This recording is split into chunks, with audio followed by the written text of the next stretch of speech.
school, but also in our district, it's voting because it's a big election year.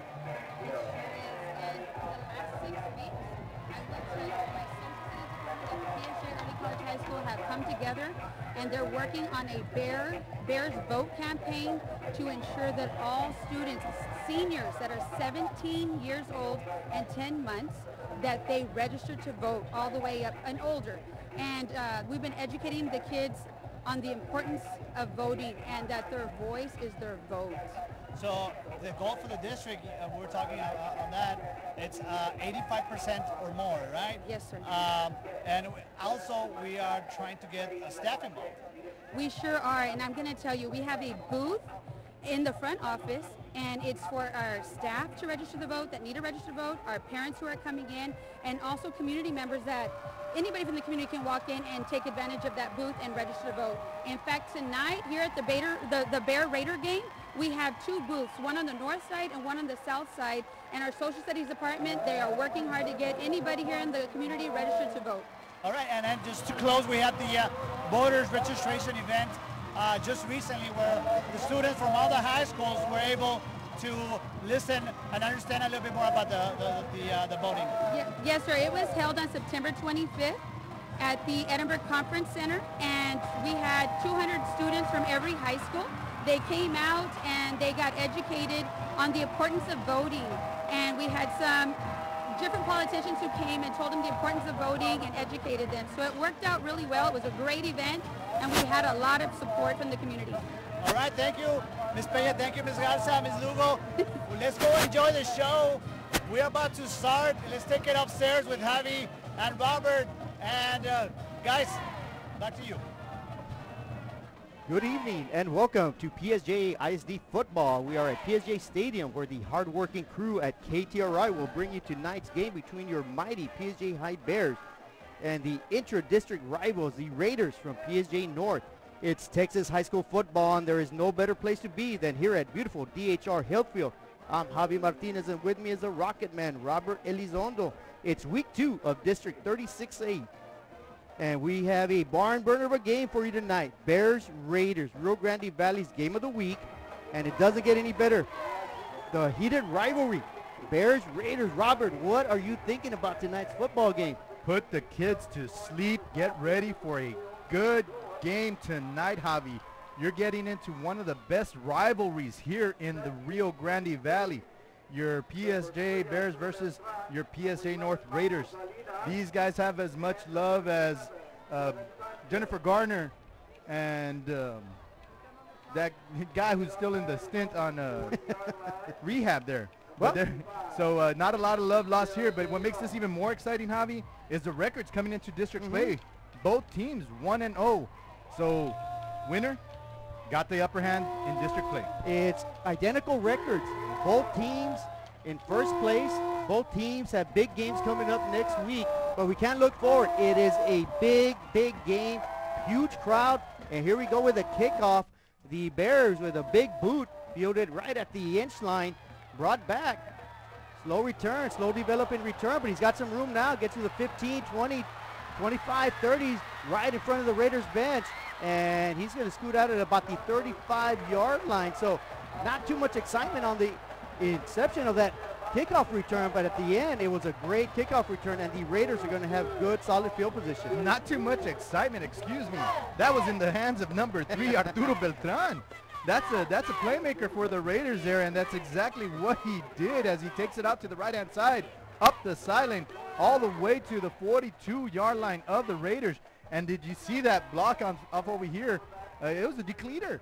And I think that opened up the run there, and they are going to have a good start here. The Raiders, good momentum going into this first drive. It was a very good kickoff return, solid field position for the Raiders. They are led by the quarterback, Isaiah Rangel. He's going to keep it on first down. Attacking, he's got a big gaping hole. Luckily for the Bears, he was tripped up. If not, it would have been lights out off to the races. The Raiders come up with a big, strong run on first down, get about 6 to 7 yards. Schoolhouse left on that play.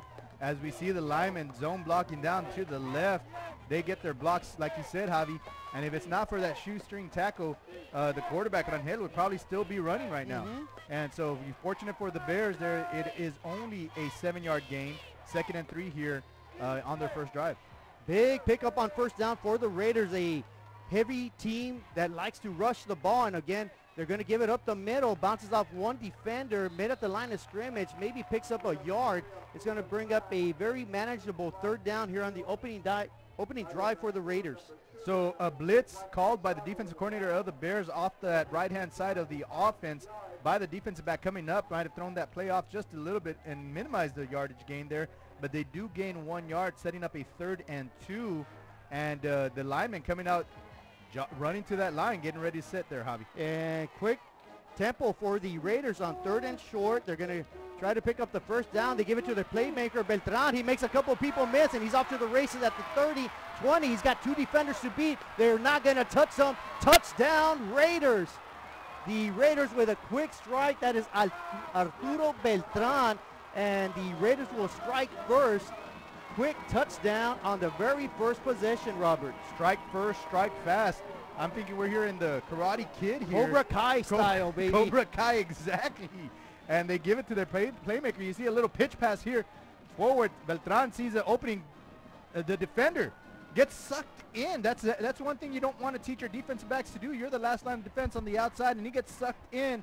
Sets a perfect run there for Beltran as he scoots in through the edge. The field goal is up. The field goal is good. 7-0 Bears at the inception of this game. I told you, Javi, this is going to be a... Hino Gas is a proud supporter of Valley High School sports and academics. We encourage you to be prepared for the fall and winter season. Visit hinogas.com to get your propane discount. At Hino Gas, we're here to help. Call us today. 36. Of course, a small sample, just one game. But they averaged 320 yards rushing. They just picked up 50 right there. In fact, they picked up a lot more than that. They picked up 58 yards total on that touchdown drive. So the Raiders get the job done. The Bears come in struggling, giving up 453 yards offensively. They're last in district, giving up 37 points. That might be the difference. As we know, the Bears have a prolific, high-octane offense led by Trey Guajardo, which we're going to see, which just set a record last week, or tied a record with 7 touchdown passes. It's going to be very interesting, very excited here at PSJA Stadium tonight. Interesting you say that they've given up 453 yards on defense, Javi. On offense, they've actually been able to accumulate an average of 453 yards. So one weakness cancels that the strength, and one strength cancels their weakness. So speaking of canceling out, both these teams came in 2-2 overall, 1-0 in district. So you knew you were going to have yourself a game tonight. You want to put a little bit extra spice on it, make this a rivalry game, and you got yourselves perfect South Texas football on a Friday night. And the Bears with a big return. Met at the 27-yard line. So that's where Trey Guajardo and company will have the ball for the first time this evening as they trail with 10-16 remaining in the first quarter, 7-0. So the ball on the 27-yard line after that kick-off return. But we know that the Bears don't need a lot of time to score. No, they don't. As they've shown through the season, Javi. These young men out there can just light it up at a moment's notice. So I guarantee you the Raiders are prepared for that.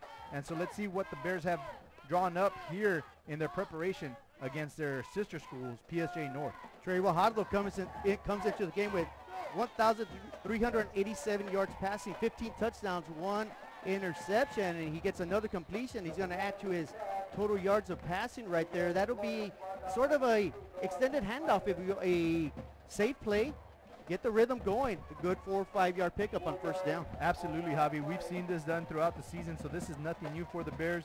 They set up that short passing game to hit you big and deep later on in the ball game. Yeah, they kind of lull you to sleep. They throw underneath a lot, and then they go over the top here on second down. Flores in motion, keeper up the middle to Vasquez. Bit of running room, does a good job of overpowering a couple defenders. He's going to be close to the first down marker, and in fact, they are going to say he picks up enough for a first down. So just like the Raiders do, the Bears come out swinging, and they pick up a first down as well. After 2 plays, you're absolutely right. They pick up the necessary yardage to move the chains there And so the Raiders expecting another one of those long handoffs that you talked about with those passes, but they sneakily give it up to the back up the middle. He's able to plunge forward and move the chains there for the Bears here. 9 minutes and 14 seconds. Ball's on the 39 of the Bears. And the Bears with under 10 seconds on the play clock, man in motion, 3 receivers to the left. Guajardo rolls out to his left, finds that man in motion, picks him up. A lot of big running room right there. He's going to cut across the field. He's got a lot of speed right there, and that is Ethan Castillo, who picks up about 17 yards on that pass play from Guajardo, and that should be another Bear first down. Ethan Castillo with great vision there is able to cut it across the field. Here we see the quarterback rolling out to his left, fires it there to Castillo, who makes a good grab, picking up that low pass, cuts it across the field, is able to elude there number 30, shake the tackle off and move upfield, setting up a 1st and 10 for the Bears. The Bears pose a nightmare for defensive backs. They have a lot of speed, a wealth of talent on that receiving core. And the Bears back to action right here. They're going to give it to their running back, Vasquez. Vasquez going to get met rudely at the line of scrimmage, but still Vasquez picks up about 2 to 3 yards on first down. Yeah, rudely was correct. That defense came at him good. They got good pursuit on the Raider side of the ball there and limit his yards gained to only 2 on that play. It took a little time for that play to develop, Right. And so it allowed the defense to get to the ball carrier rather quickly there. Vasquez comes into the ball game with 312 yards rushing, 4 touchdowns on the season. A quick pass by Guajardo to Guajardo, I believe. That was Marco Guajardo with the reception. Nothing to do with it. They're going to give him about a yard, so it's going to bring up a 3rd and long upcoming for the Bears on their opening possession. Guadio next got a C on number 1, the defense back for the Raiders. Must have watched a lot of film as he was ready to make a play on that pass and quickly makes a tackle for a loss of about 1 there, Javi. Yeah, they're going to say he lost a yard on that reception, so it'll be 3rd and 9. The Raiders with 3 defensive linemen, 4 linebackers, 4 defensive backs. The Bears countering with 4 receivers, an empty backfield. Guajardo rolls to his right, fires, finds a man open. Can he pick up the first down? He sure does. He gets to about the 31-yard line. He had to get to the 33, so that'll be another Bear first down. Big pickup on 3rd down. So the Guajardo to Castillo connection working well to move those chains today. As they see him roll out to the right here, cocks his arm and throws it down. Good catch by Castillo. Makes a nifty move there, moves it upfield to move the chains. 1st and 10, your PSJA High Bears moving the ball here now in the Raider 31-yard line. It'll be a new set of downs for Guajardo and the Bear offense as they trail here early, midway through the first quarter, 7-0. The Bears trying to match a touchdown by the Raiders on their opening possession. It's a jet sweep to Flores.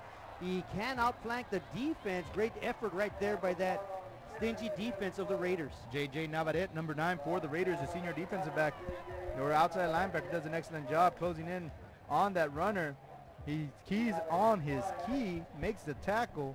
Now 2nd and 12 for the Bears as we see the officials call a timeout here. We might have some laundry on the field. Let's see what they're deciding here, Javi.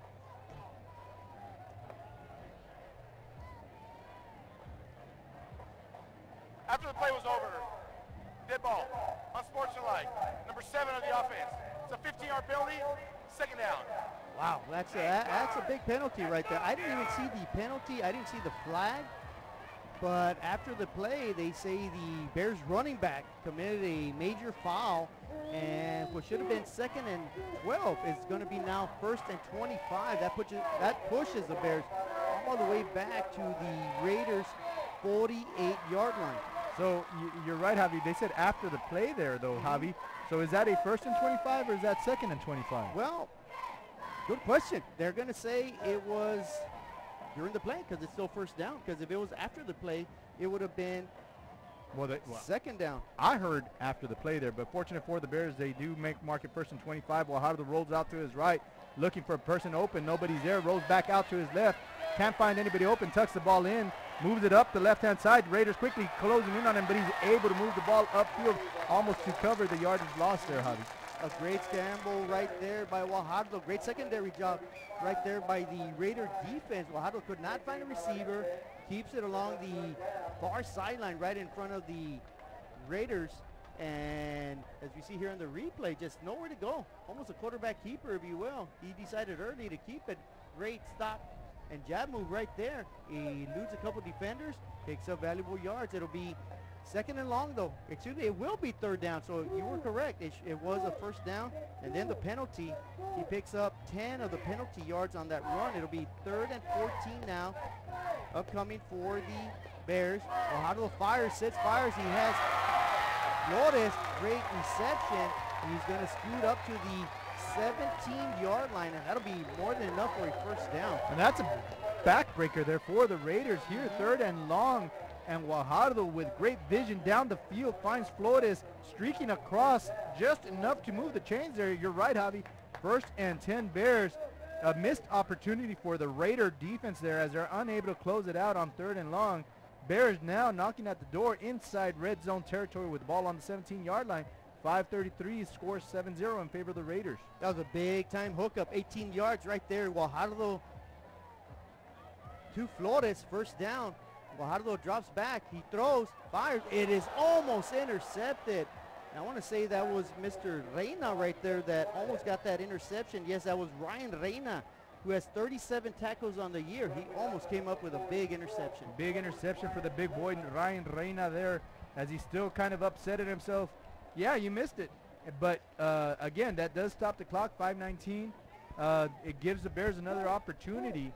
And both home crowds, because they're really basically playing a home game here. Well, yeah, this stadium is here in Far, where PSJ North resides. Of course, it is called PSJA Stadium because the PSJ High Bears are the originators. So on second and 10, man in motion, Guajardo gives it to Vasquez around the left side, tries to elude a tackler, avoids one, falls forward to about the 17-yard line. It'll be about a 3 or 4 yard pickup, but that'll bring up a 3rd and 6 or 7 for the Bears. A little misdirection on that play as the line blocks down to the right. They hand it off to Vasquez going left. The defensive end does a good job being disciplined, keeping the edge there. That linebacker comes up to make the tackle. Good job by the defense. 3rd and 6 here now. The ball on the 13-yard line for the Bears. So the Bears need to pick up 6 yards. The interesting thing will be whether they pick it up or go for it on 4th down. And Guajardo sits in the pocket. Heavy pressure. He's under pressure. He eludes the pressure, fires, throws. He's got a man wide open, and it is dropped. Wow, that would have maybe been definitely a first down, possibly a touchdown. Dropped on 3rd down. That brings up a 4th and 6 upcoming for the Bears. Justin Morales just a little bit too anxious to turn and run before securing the ball, Javi. And you could hear it from up here. Yeah. The crowd over here just shouts, ooh, as he scrambles here. Does a wonderful job eluding number 90 there. Finds a wide open number 12, Justin Morales, who's just doinks that ball. Yeah, that was Aaron Alvarez, who has 9 tackles for a loss, who almost got the quarterback sack. It's going to be a 31-yard field goal, and the kick is up, and it is successful. So both teams take the opening drives. They score. The Raiders, though, get a touchdown from Beltran. The Bears get a field goal. It is 7-3 with 4:25 remaining in the first quarter. And the difference there, Javi, if we look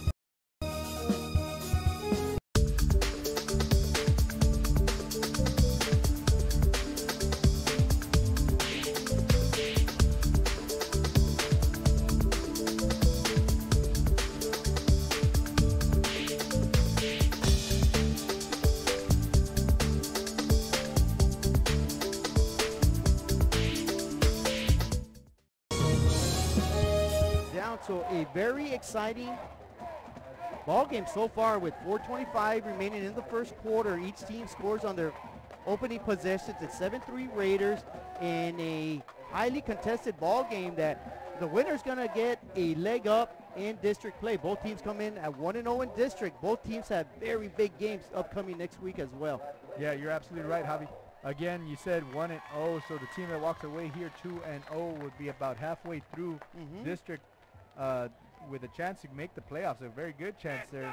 And again, the Raiders kind of surprising this home crowd here with that quick score. The Bears not too bad on that first drive as they were able to move the ball methodically, but unable to get the 7 points needed to square up this game. Yeah, very rare. The Bears usually finish with a touchdown. This time they don't. And that kickoff is going to sail into the end zone. So the Raiders' second possession will begin at their own 25-yard line. They lead 7-3. Of course, we have another member of our team, Robert, and that is Pedro Leja, and we're going to send it down to the field. Thank you, guys. What a start of the game. The Raiders taking the Bears by surprise and scoring right away in the first 2 plays of the game. And then the Raiders got the Bears coming back, but they were able to stop Trey Guajardo. Let me remind you guys that this is the game of the week for most of the main TV stations in the RGV. Back to you guys. The game of the week indeed here as we see the snap go off. They fake it to Beltran, number 28 for the Raiders. Rangel takes it up the field for a good gain on first down. And yeah, what a game it is already, Javi. It's an excellent game. A lot of fireworks early.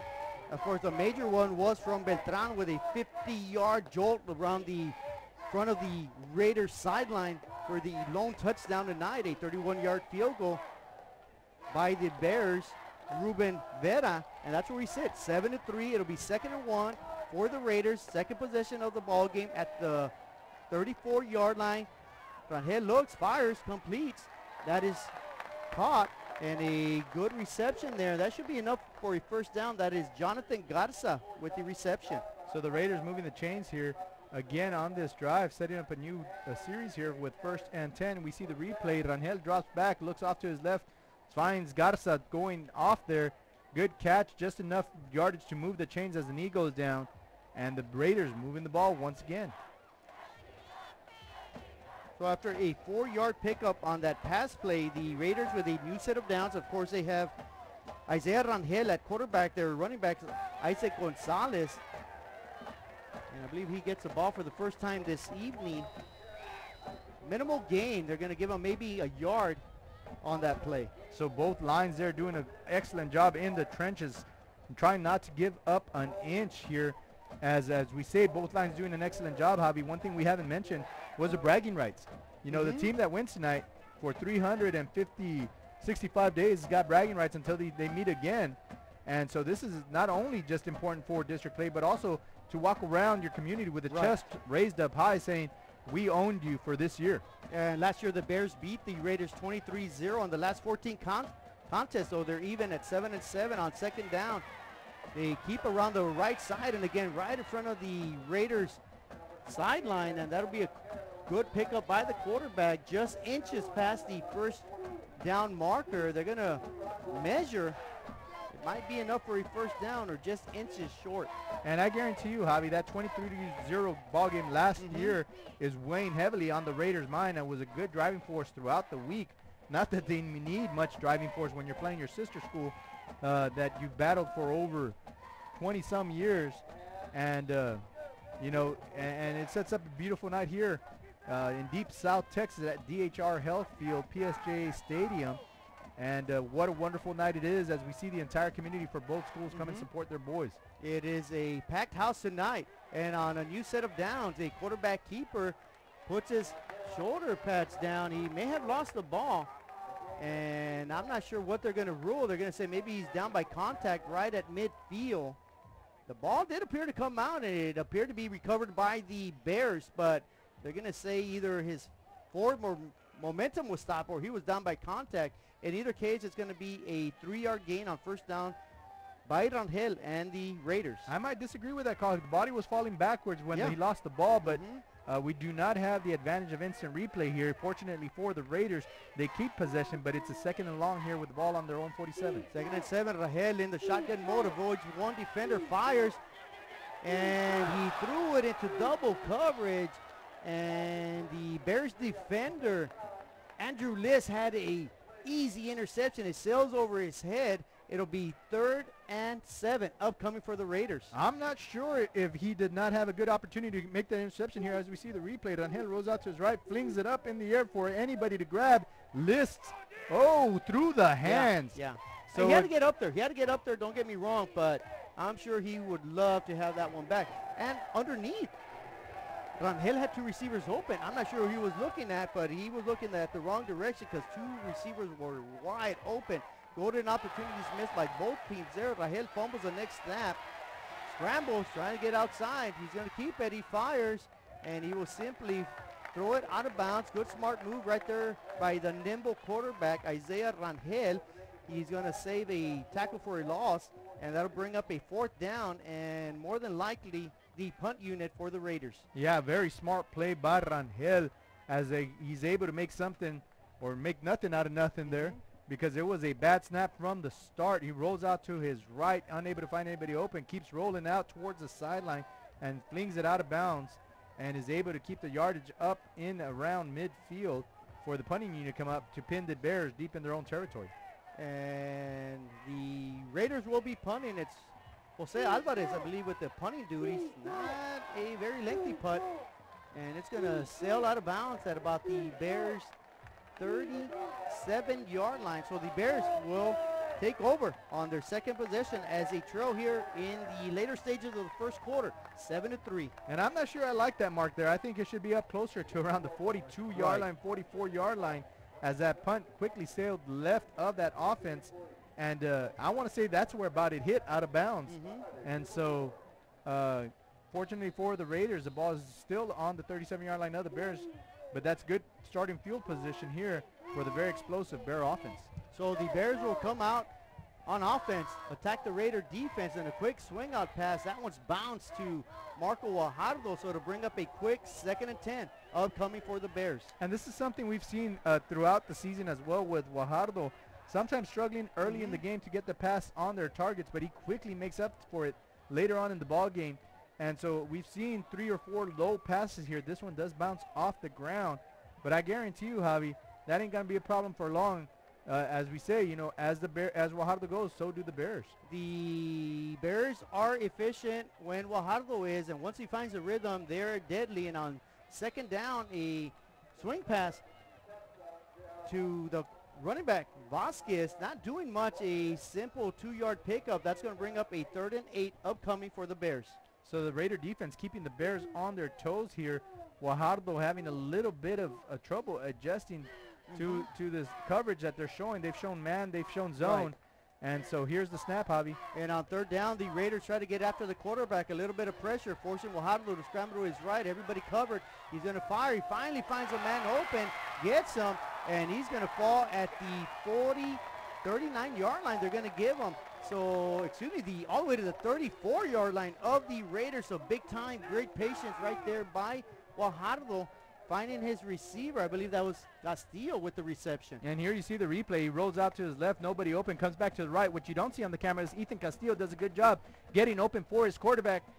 Guajardo finds him streaking off here to the left-hand side. And again, once again, Guajardo to Castillo connection moves the chains. And Vasquez on 1st down, they lose one defender, a couple of defenders, fights hard for a few yards. He's going to get 3, maybe 4.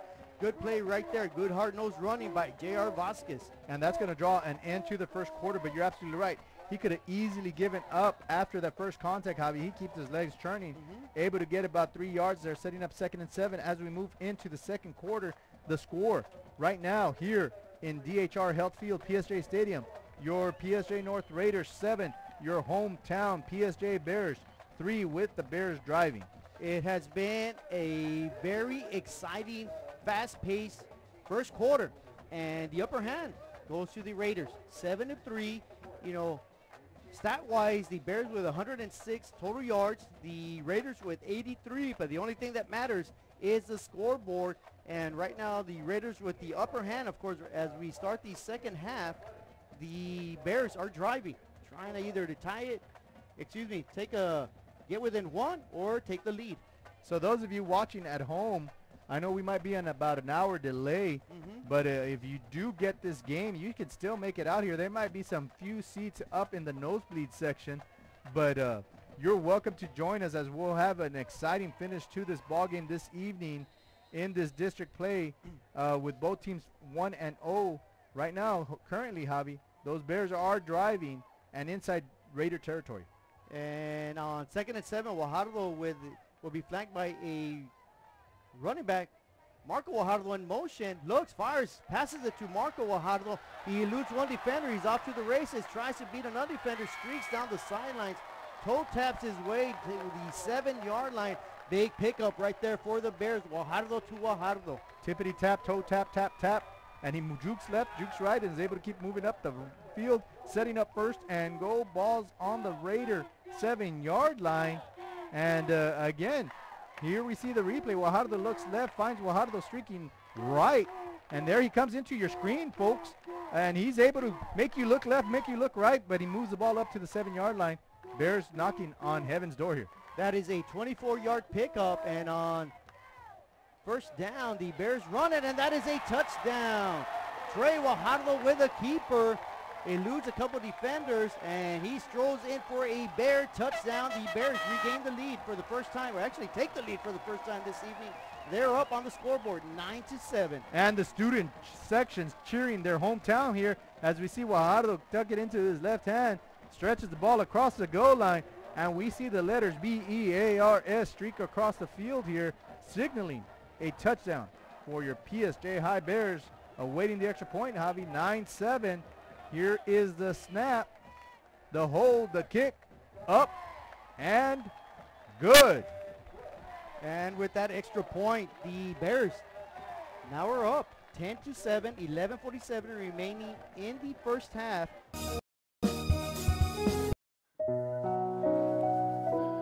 You know, Dad didn't choose a grave. What about cremation? No, I mean, the kids and Mom don't want a funeral. We could still have a funeral. Really? Yeah, really. You mean like memorial service? With music, a eulogy, pictures, everything? How about this picture? Oh, sweetheart. Grandpa would love that. Cremation options for your family by Memorial Funeral Home. Up there. And here, special teams play has not been a factor just yet, as we've seen both teams been able to be successful on the offense. The defense now, we said Bears are outgaining the Raiders, and now the score is reflecting that. So let's go ahead and send it downstairs to Pedro to tell us what's going on the sideline. Thank you, guys. 10-7 the score, and this is the third touchdown Trey Guajardo has scored as a rusher. He has a total of 18, 15 of them has been throwing. Back to you. Thank you there, Pedro. 15 of them have been throwing, 7 of them, as you said, how he came last week. And so he's his third touchdown on the ground. The defense of the Bears, though, has been suspect, and they're going to have to take the field again with this Raider offense receiving the ball here. And so let's see if they can get another stop, which has been the difference in this game. And with that kickoff, sails into the end zone, so that'll be another touchback, another good solid kickoff by the kickoff unit of the Bears, and the Raiders will start at their own 25-yard line. And they have a spark or a fire right underneath their bottoms there as they again face a deficit here. But again, they've been successful moving the ball. They were unable to get the yards needed for a first down on the last drive and had to punt it at around midfield. So let's see what they can dig into their bag and come out with here on this series here. Well, on first down, empty backfield. Looks like a jet sweep. No, it's a quarterback keeper. A lot of running room.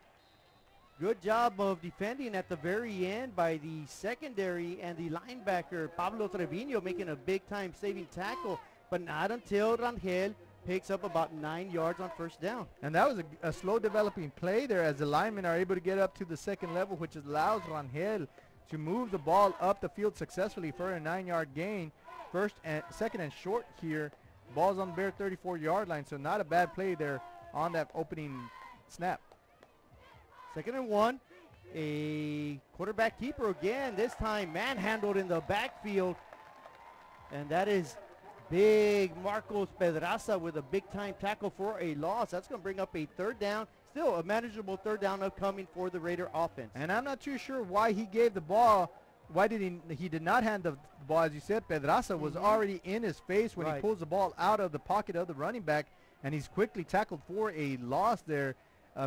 Third and 4 here when they were facing second and 1.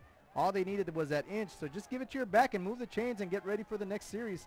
But now the Raiders 3rd and 4 here. after a 3-yard tackle for a loss from Pedraza, and the Bear defense upcoming 3rd and 4.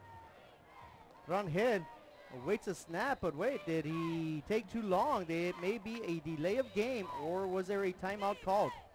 Delay game. Number 28 of the offense. 5-yard penalty, 3rd down. That's a big penalty right there, Robert. So the movement on the defensive line and the slight, I saw number 83 flinch a little bit. Right. I thought the back judge over here was throwing the flag on that, but instead he has his eyes on the play clock, and you're right, it reaches 0-0, and a very missed opportunity there, bad missed opportunity for the Raiders as they're unable to control the clock. Yes, correct. What was a very promising 2nd and 1 has turned into a lengthy 3rd and 8. Rangel at quarterback, flanked by a running back. Lone receiver to the far side. Rangel with a quarterback keeper tries to screw by the left side, gets maybe to the 31. He's got to get all the way to the 35. He'll be 4 yards short, and it appears the punt team is trotting onto the field once again for the Raiders. So the Bear defense clamping out twice already on these last 2 series, forcing the Raiders to punt. And you can't do this too many times, Javi, without having to pay the piper, as the Bear offense will take any opportunity you give them here. And they're going to be, it looks like they're going to be taking another opportunity here, as we don't have a return man deep for the Bears, playing it safe in case of it's a fake. Yes, the Bears looking for the fake punt. They don't get it. And again, not a very good punt, especially with nobody back there. You want to just drill that right down the center of the field. You know, you try to aim at the field goal post. Obviously, you're not going to get there, but you want to kick it as far as you can to it. And that exchange right there will benefit the Bears. That has plagued the Raiders. You know, that's one of the things the Raiders has shot themselves in the foot. I think they have a very talented team. They just boneheaded play sometimes. Well, I have my hands up here, as and I ain't going to use the word boneheaded, but again, the referees marked the ball where it hits the ground out of bounds. It should be where it sailed out of bounds, not where it landed. Well, you and I both coach golf, and we know that out of bounds is when it crosses the plane. The plane. Yeah. But we're not getting those calls this evening. Yeah, forward pass here, luckily for the Bears, again hitting him low. Guajardo to Guajardo. It ends up in an incomplete pass. But again, the ball's on the 49-yard line of the Bears. 2nd and 10 for Guajardo and his Bears. It'll be 2nd and 10 again. Trey Guajardo underthrows Marco Guajardo in the flat, a quick toss, and not successful. It'll be 2nd down and 10. Look for the Bears to go over the top right here. They haven't done it yet. And Guajardo drops back, looks, fires, catches Guajardo right at the 40-yard line. That'll be more than enough for a 1st down, driven backwards after he gets to the Raider 36-yard line. Bear 1st down. So the Bears catch the Raiders in a zone defense. Marco Guajardo does an excellent job finding the bubble in that zone. Trey Guajardo, as we see him drop back, fires it to a wide open Guajardo, moves it upfield, and again fighting for the extra yardage, protects the ball. 1st and 10 for the Bears on the Raider 36-yard line. That was a 15-yard pickup. Guajardo to Guajardo. And on 1st down, empty backfield, Trey Guajardo rolls out to his right. Quarterback keeper eludes one defender, falls forward about the 31-yard line. That'll be a 5-yard quarterback keeper. 5 yards and setting up a 2nd and 5 here. We see Trey not finding anybody open, quickly decides to tuck that ball in, does the rest with his legs. Good tackle from behind by number 99 for the Raiders, Albert Elizondo. It'll be... And so again, the Bears on the field with a 2nd and 5 and 8:01 on the clock here, Javi. 2nd and 5 upcoming. Man in motion. Flores. Guajardo looks, pumps, fires. He gets it to Flores, and Flores is dragged down at the 25-yard line. There will be a penalty on the play, though. Yeah, that penalty might come back and have bite the Bears in the bum there, as it looks like it's going to be an illegal man downfield. And so they will move the ball back. Ineligible receiver downfield during legal forward pass on the offense, number 12. Penalty, 2nd down. Number 12, so it had something to do with their alignment here. As we see the replay, Guajardo drops back, is able to find Flores, who extends the ball at the very end to move the chains, but that is for none as the Bears get called for an illegal man downfield on that pass. So that 5-yard penalty will make it a 2nd and 10. The Bears push back to the Raiders' 36-yard line. Of course, there's 7:48 remaining here in the first half. The Bears lead 10-7 in a very big, important game in District 36A. The winning team tonight will have the upper hand. They will move to 2-0. I think it takes 4 wins to get into the playoffs. Of course, these teams are looking for much more than just the playoffs. They want a district championship, and they got to go through each other tonight in order to get there. Guajardo sits, scrambles, moves up the pocket, fires, almost a one-handed grab. Is it a one-handed grab? They're going to say no. Marco Guajardo almost makes a spectacular catch, but it falls to the floor. Lucky for the Bears, he's able to knock it down, because if it goes right behind him, as we'll see here on the replay, Guajardo finding his cousin, hey primo, catch the ball, is able to bring it down, but again, that tip drill almost falls into the hands of number 11, Marco Salinas, but it innocently falls onto the floor for an incomplete pass. 3rd and 10 Bears. Balls on 36 of the Raiders. 3rd and 10. You are absolutely right. And the difference tonight, Robert, has been both teams move the ball well. Both teams have played well defensively. They've made enough big plays, but at the end of the day, it's kind of a penalty that has kept them from getting in the end zone. Guajardo trying to pick up those penalty yards on 3rd down, and he's going to be shut down in the backfield, and that is a big-time quarterback sack, and that is big number 90. Aaron Alvarez with the quarterback sack. That is his 10th tackle for a loss on the season. That's going to force the Bears into a 4th and 17 and more than likely punting the ball away. Aaron on the tackle there as we see him tackle the quarterback in the backfield. And this is kind of a no man's land here with the ball on the 40, but the Bears opting out to punt and pin the Raiders deep in their territory as their defense has been able to get them out on 3 and out. The last couple of drives, the snap, the punt, a good punt this time, Javi. It's a good one. The Bears can down it. It takes a quick hop, and it takes an angled hop. It would have taken a straight bounce towards the end zone. I think the Bears... The bonds we create with our pets can be powerful. A man's best friend really isn't just about dogs, but about any animal companion that brings us joy and unconditional love. Losing a loved one is heart-wrenching, but losing a pet can be just as difficult. Unconditional love deserves unmatched service, which is why we offer pet services for those special pets that become a special part of the family. We serve all the members of your family. Javi. Rangel with an empty backfield, quarterback keeper. And he's going to push forward, and about 3 yards at the very end, though, a penalty is thrown. Not sure what that was about. It seems that penalty was thrown after the play ended. We'll see what this is all about. So here we go, the officials meeting, and the Bears with their hands out to their sides are wondering what's going on. It looks like it might be against the Bears again. As you say, when you got your hands up wondering what's going on, it might be against you. And we're trying to figure this one out. I didn't really see anything down there, Robert. Well, the play came off to the right-hand side, so yes. our eyes usually are off that end over there. But the official over there saw maybe some extracurricular activities. Let's get the call down. There's no foul on the play for face mask. Number 28 has to go out for 1 play. Okay, so there was no penalty, and as we say that, we're going to take it down to Miss Melissa Lugo. Thank you, PSJA family. I want to welcome Garza Peña Elementary, Dojans Elementary, Sorensen Elementary, and both Austin and Raul Izaguirre Middle School. Everybody make some noise! Timeout. PSJA North. It's the first charge timeout of the first half.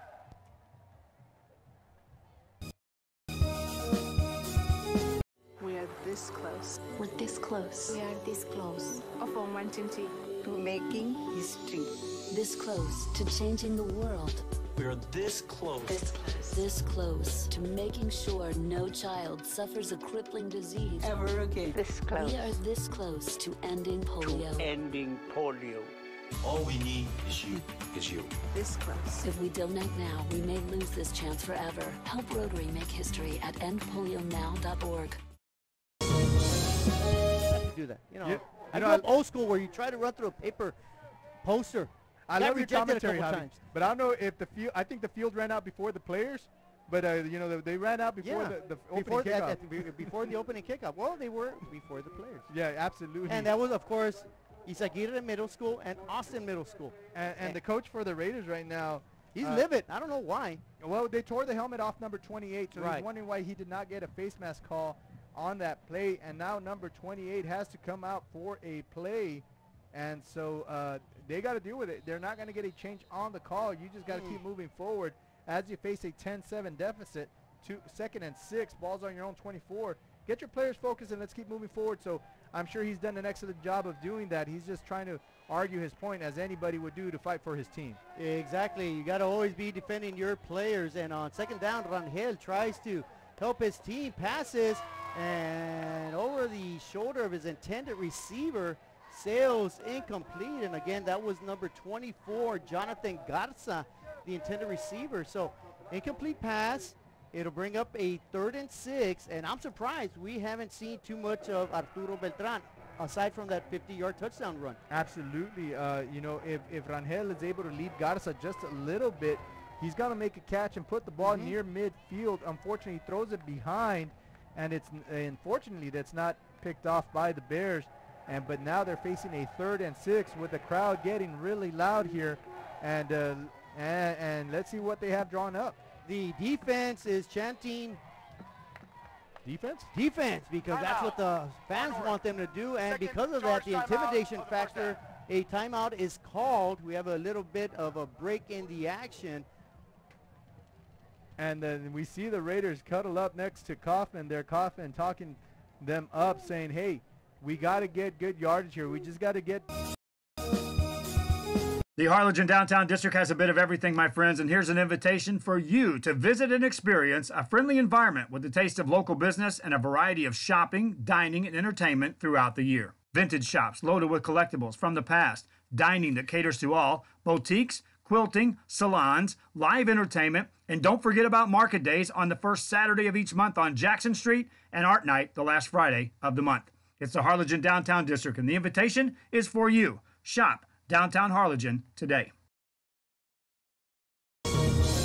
Nobody fooled on that one. Gains about 2 to 3 yards, but he's still going to be well short of a 1st down. And again, the Bears are keying tightly on Rangel as they're not getting fooled by the bait of Beltran taking that ball off to the side. But again, maybe they were better off handing it to Beltran, who's been able to show through the season that he can make something out of nothing. Right. But here, nothing out of nothing gives you 4th and 4. Another punting situation for the Raiders. Well, Beltran is their big player, and maybe they're just trying to lull the Bears to sleep right now and exploit Beltran later in the ball game. But right now it is another punting situation, a much better punt. Again, the Bears anticipating a fake. It's going to continue to roll. Good Raider bounce, and finally downed at the Bears 28-yard line. So a good field position right there for the Bears upcoming with 5:35 remaining in the 1st half in a tremendous football game.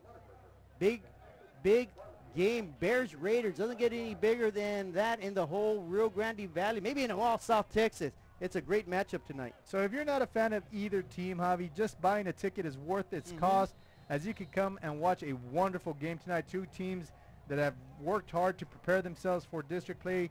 But more importantly, they did not overlook this game this evening, Javi. 1st down, a quick swing pass to Marco Guajardo. A penalty comes out. I'm not sure if that's going to be a hold. Let's see if that play holds up. If it does, it's about a 6 to 7 yard pickup on 1st down. And that play might be called, that flag might be called on Justin Morales, who had a drop pass earlier. It is going to be a hold against the Bears. Holding, number 12 of the offense. 10-yard penalty from the spot of foul. Replay, 1st down. So not a good night for Morales, as he would drop the pass earlier that could have set up a score for the Bears. This time he gets called for the infraction of a hold after that good pass there on 1st down. And so now the Bears will have first and about 14 with the ball on the 25-yard line. Yeah, so give Marco Guajardo a 6-yard reception. They're going to move it back 10 yards after the penalty. As you mentioned, it'll be 2nd and long. Trey Guajardo rolls out to his right, fires, finds Mikey Flores. He streaks down the sideline for a couple more yards after reception. You're going to mark him near the 41-yard line. That'll be 2 yards more than what it needed for your first down. You see Trey rolling out to his right. Flores does an excellent job coming out of that route, breaking out to the outside to get separation from the defender to move the chains. 1st and 10 Bears there. But the hold on the last one, Javi, they're not going to credit him with a 6-yard hold. They're going to credit it from, oh yeah, they will give him a pass, you're right. But the hold will be from the spot of the foul. The spot of the foul, right. So that's 2 quick completions, 21 yards passing already on this possession by Trey Guajardo and the Bear offense, and a big gaping hole up the middle, but that thing was sealed quickly. That was a good open field tackle right there by Micah Lopez, the sophomore. So number 31, Micah, does a good job keying on his key there, the running back, as we see the draw play come up the middle, and he does a great job with an open field tackle for holding the Bears there on a 1-yard gain. The clock is ticking with 4:40 here, and the Bears facing a 2nd and 9, and trying to move the ball past midfield. And here we go. It'll be 2nd and 9. Guajardo swings it out. Oh, and he gets upended. That was the receiver, Justin Morales. Caught it, quickly met by a defender. Good, solid play right there. That's just a minimal pickup. Maybe pickup for no yards right there. It'll be 3rd and 9 upcoming for the Bears. So that's the 2nd time the defensive back, J.J. Navarrete, comes up and recognizes the play there as a receiver stops and comes back for the ball. And he's quickly up the field. Here we see the replay. Navarrete, good job keeping his head up on that tackle. Good form tackle. Takes number 12, maybe a little extra talk there. Right. But a 3rd and long for the Bears now. Give credit to Morales for hanging on to the ball on 3rd down. Guajardo looks, sits, fires, passes. He's got a man open, and that'll be Morales. He goes back to Morales, swings it out to the Raiders sideline, right in front of that sideline, and the Bears pick up a 1st down. So number 12 making up for that last play on the hold, Justin Morales. Good job on that catch. And again, the receivers for the Bears, Javi, do an excellent job getting separation from the defensive backs. Good route running on their behalf, and that is what gets them to get open, and Guajardo recognizes that, throws it to Morales. 1st down Bears. 1st down Bears, cross midfield. Raiders 44-yard line. On 1st down, it is Vasquez with a keeper around the right side of that offensive front. Minimal gain, maybe a 2-yard pickup on 1st down. Trips left, trap right, and again, the Raiders are not fooled as they stay disciplined and are able to stay in their gaps and on their keys, limit that gain there on that cutback there by Vasquez. Good job by Seven Sanchez, Joe Sanchez there on the tackle. Seven Sanchez is a tackling machine. Came into this game with 77 tackles, unreal. And on 1st down, a dangerous pass. Luckily, that pass just sails incomplete. If Guajardo catches it, he may get hurt on the tackle. Instead, it sails out of bounds and easily could have been intercepted by the Raiders. And once again, Guadi Nix Garcia, the junior defensive back, comes up and breaks up the pass play. He does not lower his shoulder, and I think that might have been the difference there between Guajardo getting hurt, but he's able to break up the pass nonetheless for the Raiders. Now the Bears facing 3rd and 8 here on the Raider 42-yard line. This is where the Bears have excelled all evening on 3rd down situations, but before the next one, PSJA high. First charge timeout of the 1st half. Bears. For over 65 years, VTX1 Companies has called South Texas home. And that means more to us than just being in a community. It means being part of the community. Through the good times and the hard times, celebrating every triumph, and lending a helping hand whenever we can. From farm to city and neighbor to neighbor, VTX1 Companies is there, bringing friends, families, businesses, and communities closer together. VTX1 Companies, connecting you since '52. We said 365 days on October 6th. We are October 5th, so 364 days that the Bears had bragging rights. And Edgar, you had a huge smile on your face announcing that 23-0 score that your Bears had over the Raiders. But you're right, a very interesting ball game with a 10-7 score, 2:45 left before the half, and the Bears driving right now. The Bears with a 38 upcoming, 190 total yards. The Raiders with 100 on third down, just sails outside the receiver's hands. Intended receiver was Marco Guajardo. That would have been just enough for a first down. So that's going to bring up a fourth down. But is there a penalty on the play? It's going to be a flag on the far side. I believe the Raiders are going to decline it. That'll bring up a 4th and 8. I'm not sure you want to decline this. Number 5 of the offense. He's been declined. 4th down. Well, Robert, pick your poison. 4th and 8 or 3rd and 15? What would you do against this Bear offense? I don't know. Again, the ball is sitting on your if you decline it, sitting on your own 42-yard line. The Bears look as if they are getting ready to make a play call here. Coach sends in the signal. They're going to go for it. At the early indications say they're going to go for it with 2:41 remaining in the first half. The first big risk play, putting it all on the line now, are the Bears. And as the play clock is at 3 seconds at 1, timeout. The Bears will force their second charge timeout of the first half. The Bears are forced, Robert, to call their second timeout.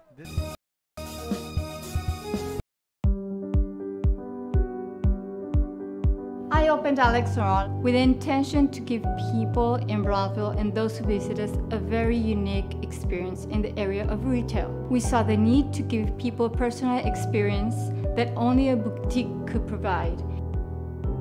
Here in Alexandria, what we work for is searching for different pieces, textures we bring from India, from Mexico, trying to make this a different experience. The people to find treasures here in their own valley. It's a pleasure to welcome everybody and making them a part of our family. We invite you to discover Brownsville. You can't miss it.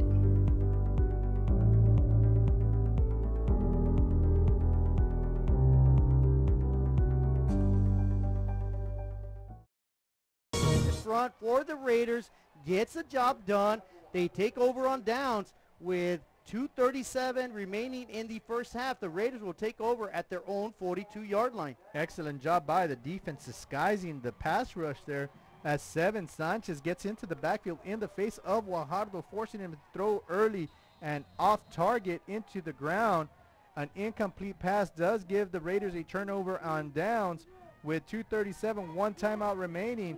If they can get the ball upfield and get that field goal, they will tie the ball game. But I guarantee you they ain't going for 3, Javi. And here comes Rangel with a jet sweep fake. Pass caught. What a spectacular catch. Loses the helmet in the process. That was number 25, Rolando Coronado. Wow, what a great grab right there. Wow, indeed. Capital W, capital O, capital W. He snatches the ball away in midair. Number 6 thought he had a gift. And he tears the helmet off number 25. Luckily, it's not a face mask to add 50 more on this drive here. They are now in Bear territory. The Raiders at the Bears 41 as they trail by 3. Later stages of the second quarter, a quick toss on a jet sweep. That is Beltran. He uses his athleticism, his speed, and what appears to be nothing. That's how fast that kid is. He picks up about 5 yards on first down. More importantly, he gets out of bounds, Javi, stopping the clock with 2:07. 5 yards, 2nd and 5. Number 3 outruns number 3 for the Bears, and that is Beltran outrunning Zambrano and moving the marker down, setting up 2nd and 4, so 6 yards on the gain. 10-7 ball game. Bears up, but the Raiders beginning to get the mo on their side. Well, they are sitting right now pretty at the Bears 35-yard line. 2nd and 4. Rangel with a lone running back. He hands it to him, and that is Beltran, and Beltran bursts through the seam right to the line of scrimmage. That's going to be about a 5-yard pickup. They're going to mark him down just inside the 30-yard line. They're going to say the 29. That is a Raider first down. So good job there by Beltran to move the chains. This time Rangel decides to give it to his explosive back, and he does enough to move the chains. 1st and 10 as we see them come out in twins here. And this time he'll have Gonzalez in the backfield. He throws it outside. Coronado with a catch. Eludes one defender. Scoots by another. Finally pushed out of bounds at about the 15-yard line. So the Raiders are on the march here late in the second quarter. And again, you know, we talked about the Bear defense being a little suspect here. We know their offense can score the ball, but at the same token, you know, they came in with 453 yards on offense on average, but they were also giving up 453, but more important than what they're giving up now here, Javi. It'll be a new set of downs. Rangel with a quarterback keeper around the right side, mid hard, but still he manages to pick up about 2 to 3 yards, gang tackled, but he leans forward, uses his 6'3", 6'4" frame to lean forward. Good job by the Bears, but still Rangel manages to pick up some valuable yards. It's 2nd and 7 upcoming. Quickly to the line of scrimmage are the Raiders. Rangel is going to be flanked by the running back, Gonzalez, who we haven't heard much of tonight, the freshman running back. Gonzalez in pass protection, a slant pattern, and that is nearly caught by Coronado once again. That would have been a TD. Sails incomplete, though. Coronado does an excellent job getting inside the defender there, but another pass that's high and away. This time Coronado is unable to bring it in, as we saw that other explosive play when he was able to take it away from number 6 there. But again, hits the fingertips, bounces away, incomplete pass, does stop the clock. 3rd and 7, ball on the Bears 12-yard line. And interesting finish to this half, Javi. The Raiders with one timeout. In fact, each team with one timeout. 1:01 remaining in the second quarter. The Raiders in great position at the very least to tie the game with a field goal, but they're looking to take the lead. Rangel with the quarterback keeper, scoots around, ball almost stripped. Rangel leans forward, gets past the 5-yard line. That's a first down marker. They're going to mark him down at the 4. So the Raiders will have 1st and goal with under a minute to go here in the first half. What a close to such an exciting football game. And of course, there's a big-time football game where the Raiders meet the Bears. And on first down, nothing doing. Great stout defense. And good job right there by the Bears. That was number 23 on the tackle. PSJA North, is their final timeout of the first half. Forever Memories, Antiques and Collectibles is your source for vintage, antique collectibles, vinyl records, and more. Located at 206 East Jackson in historic downtown Harlingen, it's Forever Memories, Antiques and Collectibles. It's a step back in time with a soundtrack like none other. Open Monday through Saturday, filled with memories and more. Forever Memories is for you. Up on 3rd down possibly to kick that tying field goal, but I'm going to look for a quick slant pattern, a quick pass here on 3rd down. Look for Rangel maybe even rolling out, and I'm going to say he's going to roll out to the far side right in front of the Raider bench and try to pick it up on his own on the ground. So look for the slant or look for the fade. Oh, ball goes into the ground, incomplete, Javi. Yeah.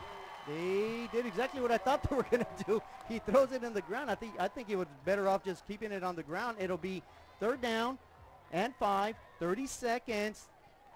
Again, I think they're limited to what they want to do. I don't know if they're quick enough to get a running play in, not score, and get that field goal unit out there organized in time to tie it up. So a little bit of frustration on the Raider side of the ball over there, and the hometown Bears over here on their feet, on their toes.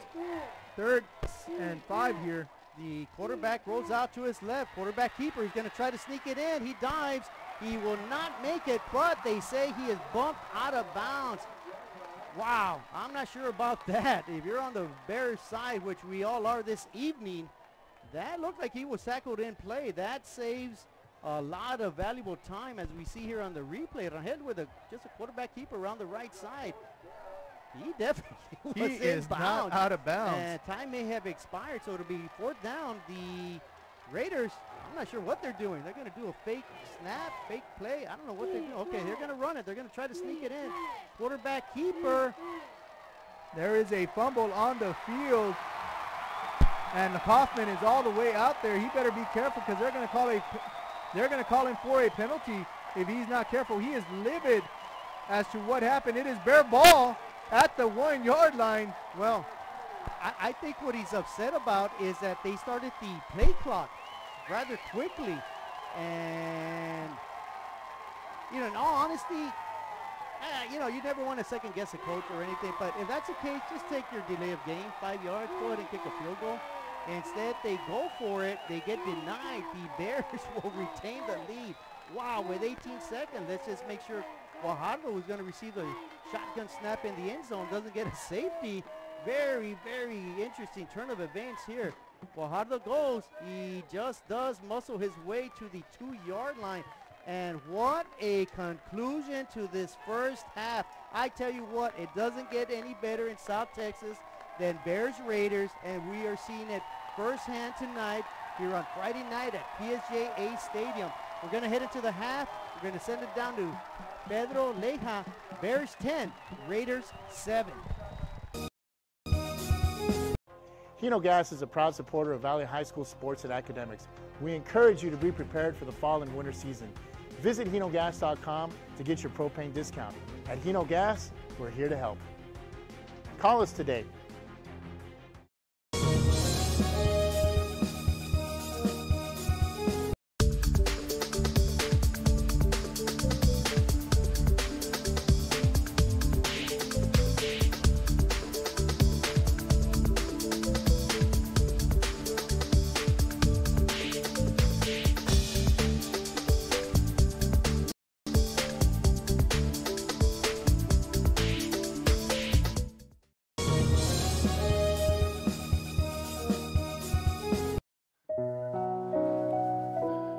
You know, Dad didn't choose a grave. What about cremation?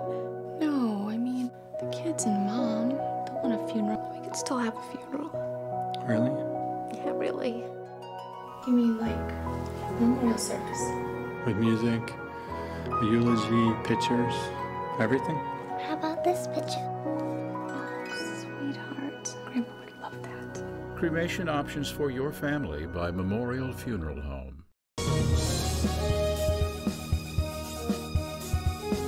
The bonds we create with our pets can be powerful. A man's best friend really isn't just about dogs, but about any animal companion that brings us joy and unconditional love. Losing a loved one is heart-wrenching, but losing a pet can be just as difficult. Unconditional love deserves unmatched service, which is why we offer pet services for those special pets that become a special part of the family. We serve all the members of your family.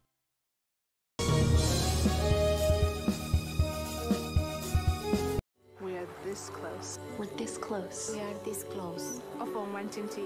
to making history. This close to changing the world. We're this close. This close to making sure no child suffers a crippling disease. Ever again. This close. We are this close to ending polio. Ending polio. All we need is you. This close. If we donate now, we may lose this chance forever. Help Rotary make history at endpolionow.org.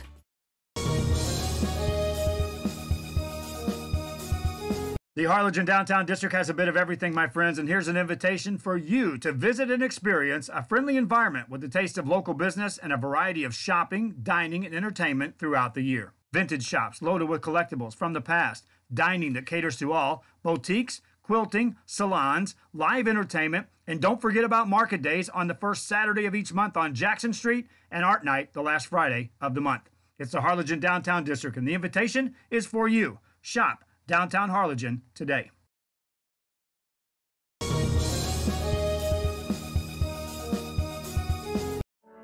For over 65 years, VTX1 Companies has called South Texas home. And that means more to us than just being in a community. It means being part of the community.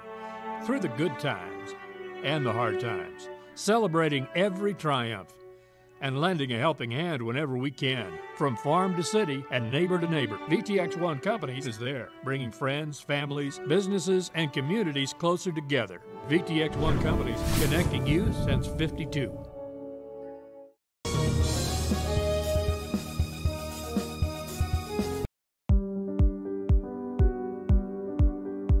opened Alex Ron with the intention to give people in Brownsville and those who visit us a very unique experience in the area of retail. We saw the need to give people a personal experience that only a boutique could provide. Here in Alex and Raw, what we work for is searching for different pieces, textures we bring from India, from Mexico, trying to make this a different experience. The people to find treasures here in their own valley. It's a pleasure to welcome everybody and making them a part of our family. We invite you to discover Brownsville. You can't miss it.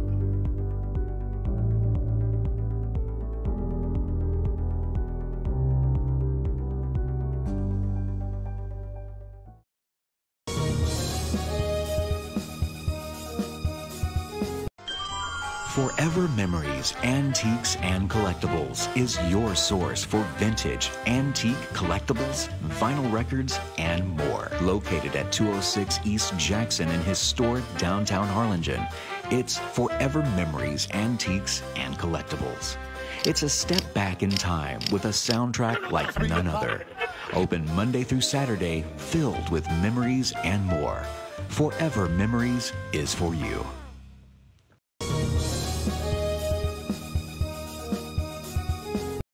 Hino Gas is a proud supporter of Valley High School sports and academics. We encourage you to be prepared for the fall and winter season. Visit hinogas.com to get your propane discount. At Hino Gas, we're here to help. Call us today.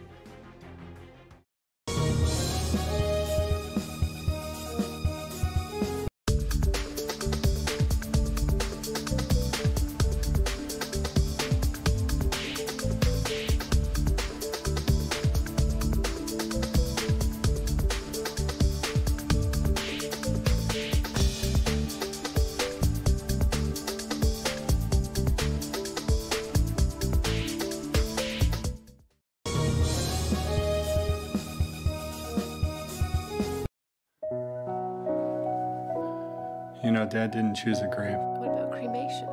No, I mean, the kids and Mom don't want a funeral. We could still have a funeral. Really? Yeah, really. You mean like memorial service? With music, a eulogy, pictures, everything? How about this picture? Oh, sweetheart. Grandpa would love that. Cremation options for your family by Memorial Funeral Home. The bonds we create with our pets can be powerful. A man's best friend really isn't just about dogs, but about any animal companion that brings us joy and unconditional love. Losing a loved one is heart-wrenching, but losing a pet can be just as difficult.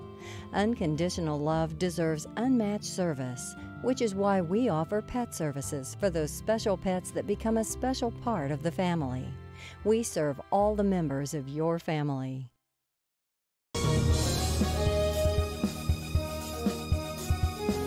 We are this close. We're this close. We are this close Of wanting to making history.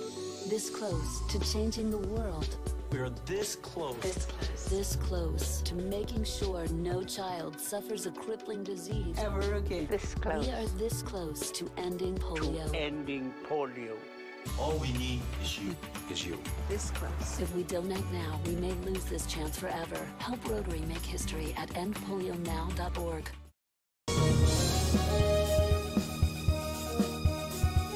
The Harlingen Downtown District has a bit of everything, my friends, and here's an invitation for you to visit and experience a friendly environment with a taste of local business and a variety of shopping, dining, and entertainment throughout the year. Vintage shops loaded with collectibles from the past, dining that caters to all, boutiques, quilting, salons, live entertainment, and don't forget about market days on the first Saturday of each month on Jackson Street and Art Night the last Friday of the month. It's the Harlingen Downtown District, and the invitation is for you. Shop Downtown Harlingen today.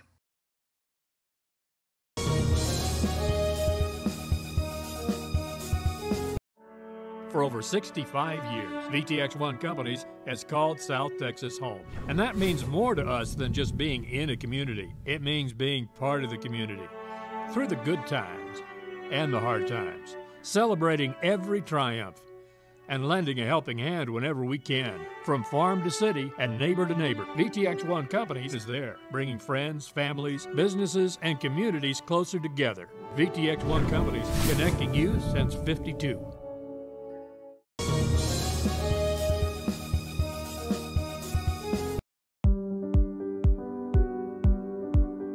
I opened Alex Restaurant with the intention to give people in Brownsville and those who visit us a very unique experience in the area of retail. We saw the need to give people a personal experience that only a boutique could provide. Here in Alex Raw, what we work for is searching for different pieces, textures we bring from India, from Mexico, trying to make this a different experience. The people to find treasures here in their own valley. It's a pleasure to welcome everybody and making them a part of our family. We invite you to discover Brownsville. You can't miss it.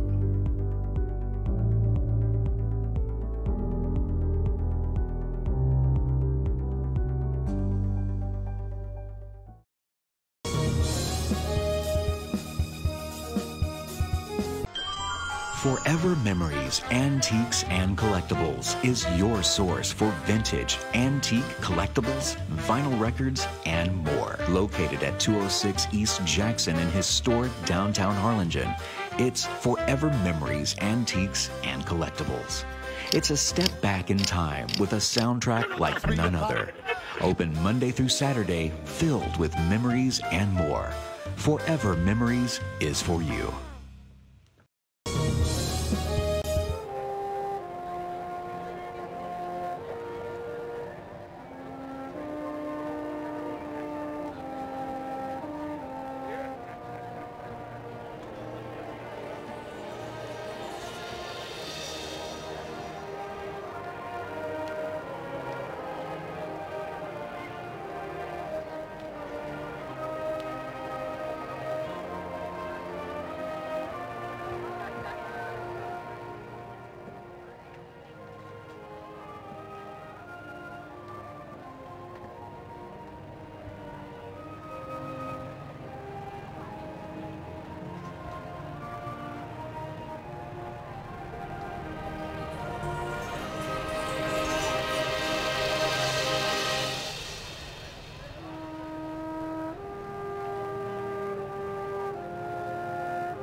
Hino Gas is a proud supporter of Valley High School sports and academics.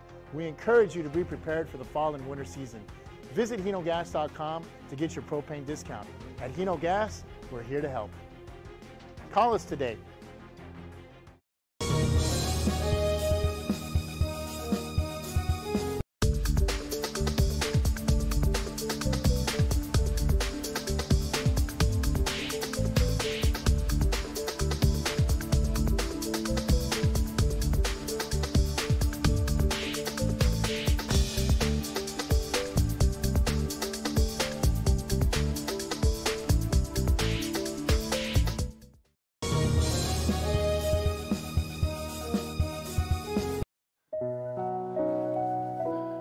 You know, Dad didn't choose a grave. What about cremation?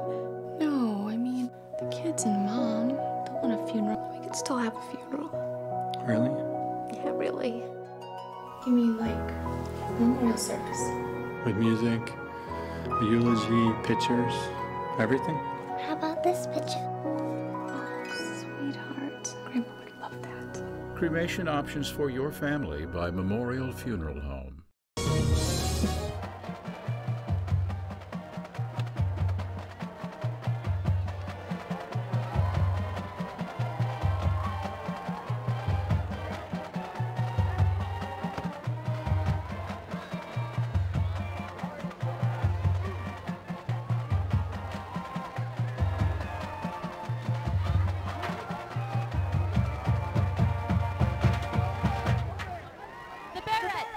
Lieutenant Laura Gonzalez, Lieutenant Hannah Garcia, Lieutenant Leslie Contreras, Second Captain Alyssa Martinez, First Captain Alexandra Zapata, and leading the Barrettes this year is Major Miss Sarah Garza. Barrette of the Week is freshman Miss Vianney Silva. And now performing an original kick to light it up. Here they are, your PSJA Barrettes.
Congratulations to Bear Band Student of the Week, Senior Jose Vela, sponsored by Fazoli's of Far, a proud supporter of PSJA Athletics.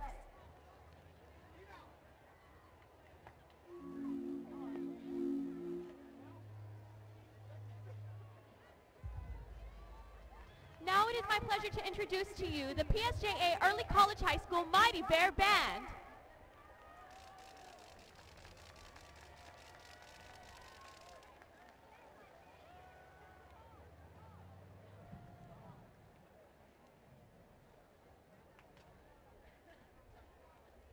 The 2018-2019 Mighty Bear Band is under the direction of John Garza, Steve Gutierrez, Danny Garcia, Amanda Perea, Julian Howard, Mike Kraft, Art Gano, Karen Perez, and Joe Moreno.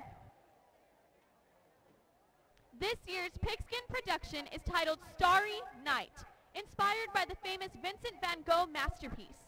We hope you enjoy our show, which presents the idea that no matter how vast the universe is, we are all connected. The Bear Band is led by head drum major Marina Rodriguez, drum major Dana Posada, and drum major Daniel Heredia. Drum majors, are you ready?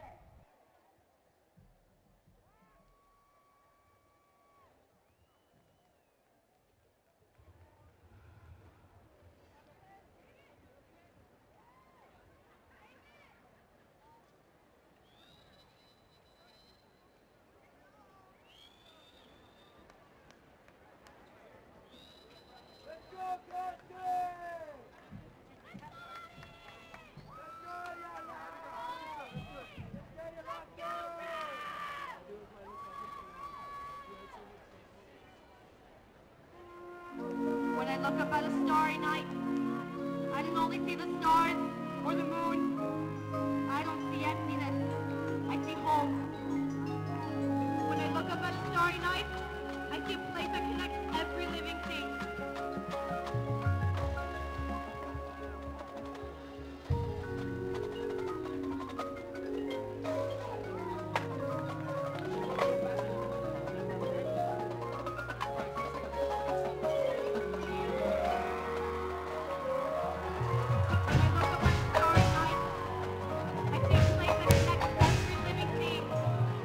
We all come from the same place. We're all made from the same atoms.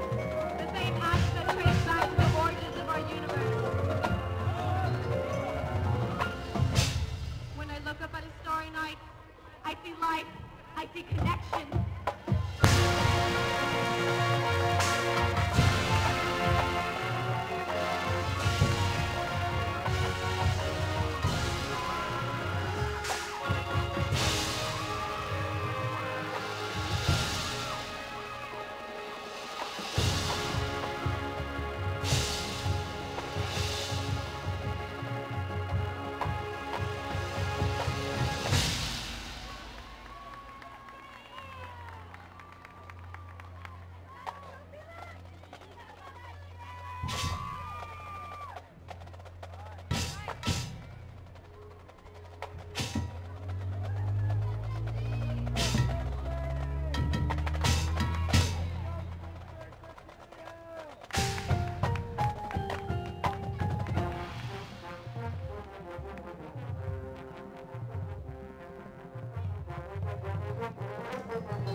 When I look up at a starry night, I see the birthplace of all things.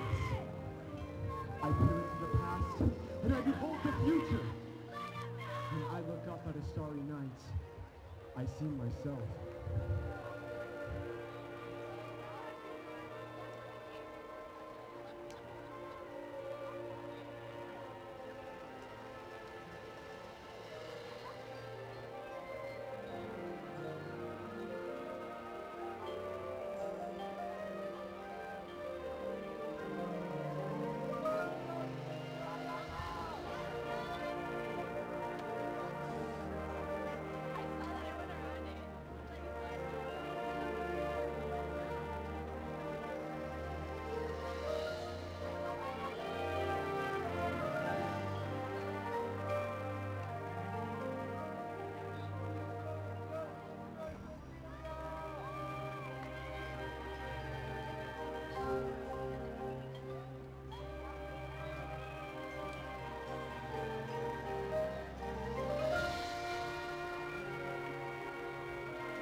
We all want to be connected. We all want to be a part of something larger than ourselves. We all want our lives to matter.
By living, we are important. We do matter.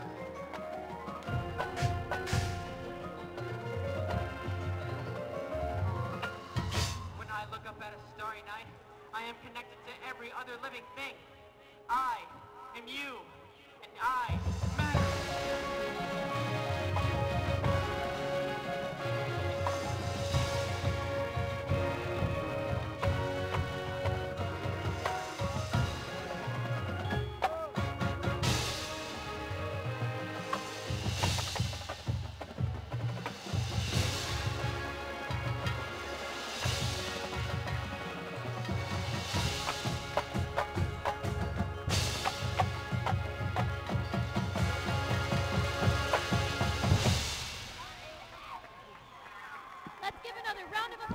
PSJA Mighty Bear Band and Bear Reds. The bonds we create with our pets can be powerful. A man's best friend really isn't just about dogs, but about any animal companion that brings us joy and unconditional love. Losing a loved one is heart-wrenching, but losing a pet can be just as difficult. Unconditional love deserves unmatched service, which is why we offer pet services for those special pets that become a special part of the family. We serve all the members of your family.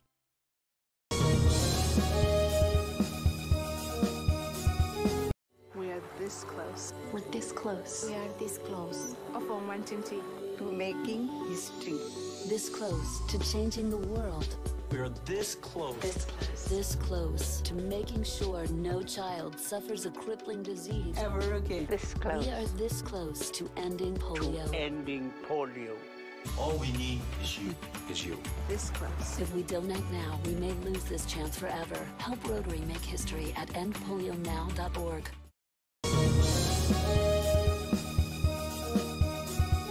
The Harlingen Downtown District has a bit of everything, my friends, and here's an invitation for you to visit and experience a friendly environment with a taste of local business and a variety of shopping, dining, and entertainment throughout the year. Vintage shops loaded with collectibles from the past, dining that caters to all, boutiques, quilting, salons, live entertainment, and don't forget about market days on the first Saturday of each month on Jackson Street and Art Night the last Friday of the month. It's the Harlingen Downtown District, and the invitation is for you. Shop Downtown Harlingen today. Happen here in the second half. Actually, I'm still, my head's still spinning off the last series of plays there, as we saw, the Raiders at the 1-inch line denied, and the Bears recovering that fumble, able to run out the clock, Javi. But what are we going to see tonight? Exactly what we saw in the first quarter. Two great teams from two great communities coming out and just trying to get that step up, that leg up on that district play, trying to come out of here 2-0, Javi. The bragging rights, forget those. Those will come along with the win, but you definitely want to get that win so that you can have a head start there on that district play there. 2-0 is the number that they're trying to fight to get. And speaking of numbers, team totals, the Bears with 192 total yards, the Raiders with 157. It's a very tight, contested ball game. Trey Guajardo, 12 of 20 for 155 yards, 20 yards rushing. Rangel for the Raiders, 3 of 8, 34 yards passing. Beltran with 63 yards rushing. Rangel with 59 yards rushing. And Vasquez for the Bears with 20 yards rushing, and Guajardo with 20 yards rushing. So even as it gets, the Raiders missed a golden opportunity to either tie the game or take the lead. And we're going to see what happens here in the second half. 10-7 here at DHR Healthfield. The Raiders with the third quarter kickoff, fielded at the 22-yard line, brought up quickly, tackled out of bounds, pushed out of bounds, and a late penalty. See what that's all about. It'll be the Bears football, but we're going to see what happens. Where are they going to have first down after this penalty? It looks like they're going to tack on another 15 on that after that late hit by number 25, I believe, from the Raiders on the Bears sideline. So after that short kick, they're going to have excellent field position depending on the outcome of this call here, which we'll get from the official. After the play, unsportsmanlike conduct, number 25 of the kicking team. 50-yard penalty will be assessed from the end of the run, first down. And that is exactly what we get, an unsportsmanlike conduct on number 25 for the Raiders. That is Rolando Coronado, guilty of that infraction, giving the Bears excellent field position at their own 44-yard line. Trey Guajardo right now, Javi, hitting 60% of his passes, which is a little lower than what he normally does. He's high in about the 70s, and so a lot of those passes coming down low. But again, we've seen the Bear offense kick it up a notch in the second half, but the defense also giving up points here. So let's see what they have drawn up. And on first down, a quarterback keeper around the right edge. Guajardo gets upended, but not after about an 8.5-yard pickup on first down. So the Bears come out running the ball, using Guajardo's legs. Good pickup on first down. So maybe a strategy there by the Bears coaches to start taking time off the clock here. And again, Guajardo with his legs is able to get 8 yards, setting up 2nd and 2 here. We see a twins set formation. And Guajardo wings it out to Marco Guajardo. And Marco slides through 2 defenders. He's going to pick up more than enough for a first down. In fact, they're going to tackle him at the Raider 34-yard line. That'll be a big-time pickup right there for the Bears. Replay here, just a quick snap, quick throw to Guajardo, from Guajardo. And Guajardo, Marco, does the rest with his legs, picking up those needed yards to get across midfield into Raider territory at the 34-yard line. And the Bears opening up how they opened up the series, able to move the ball on the Raiders right now. They are already on the Raiders side of the football field as they lead 10-7. Just a minute into the second half, Guajardo looking at Coach Rodriguez for last-minute instructions and a bit of confusion. PSJA High. First charge timeout in the second half. And the Bears call a quick timeout here in the second half. And that's not a bad timeout here. You got a good drive going. You don't want any mistakes to happen here on the opening drive of the second half. And you got to settle the boys down because, you know, hearts are on fire, legs are churning, stomach's burning. And you know, mistakes can happen if you don't have the right play call or there's confusion on the field. You don't want to make a mistake early on here in the third quarter. You got momentum on your side. You're trying to pick up a big win here in district, and of course against your arch nemesis, the Raiders. So it's going to be a big situation here coming up. First drive of the second half. And the next play is a give. It is a quarterback draw. Quarterback keeper, excuse me. The Guajardo leans forward. He's going to get very close to the first down. I want to say that's about a 10-yard pickup on the ground. A simple quarterback keeper. I guess the Bears are seeing something on that defense that dictates Guajardo being able to run the ball. And he's been successful here early on in the second half. And I'm wondering if there was a penalty called on that because, again, they're not moving the down marker here. And no, they are gonna measure at the moment to see if he got the 10 yards that you were just talking about. And I'm thinking he's gonna get it by the nose of the ball, but he's got enough yards to move those chains there, Javi. It's gonna be very close.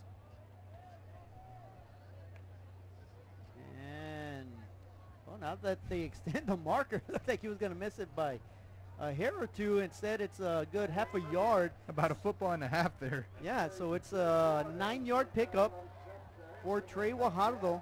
He's got 17 yards rushing already here in the second half. Got to put him at 37 yards total rushing for the ball game. It'll bring up a second and a short one. They get about half a yard. They're going to officially make it 2nd and 1 from the Raiders' 25-yard line. Guajardo surveys the field, looks patiently looking under heavy pressure. He loses one defender, finally tripped up, and that was big old number 90, Aaron Alvarez, with the initial pressure. That's going to be a quarterback sack, so that'll be 3rd and 9, I believe, upcoming now for the Bears. Number 90, Aaron Alvarez, with a good pressure, and just stays on the quarterback, making him very uncomfortable. Guajardo unable to keep his footing as he's trying to evade him. He does slip. And credit him with the sack there. It is now 3rd and 9 here, and the Bears offense looking to maybe have hit a stop sign right now. Well, I think the key difference, Robert, is the Raiders secondary. I don't think the Bears have faced a secondary with this much talent. They're going to put pressure on Guajardo. They're going to make him run, feel uncomfortable, and they're going to knock him down. Back-to-back quarterback sacks, and again, you got to credit those defensive backs. Just no one open for Guajardo to throw to. And saying credit those defensive backs, that's Seven Sanchez there, who gets the sack on Guajardo, takes him out of field goal range, and now a very long 4th and 20 here, and the Bears are sending the punting unit. So as we said, you know, the Bears offense hit a stop sign quickly there and moved in the opposite direction, killing a very promising drive, and now they are punting here on 4th down. Well, the Raiders already have 4 tackle, 4 losses on the ball game, and as we mentioned, the Bears on the opening possession here of the second half will be forced to punt. It's a good one.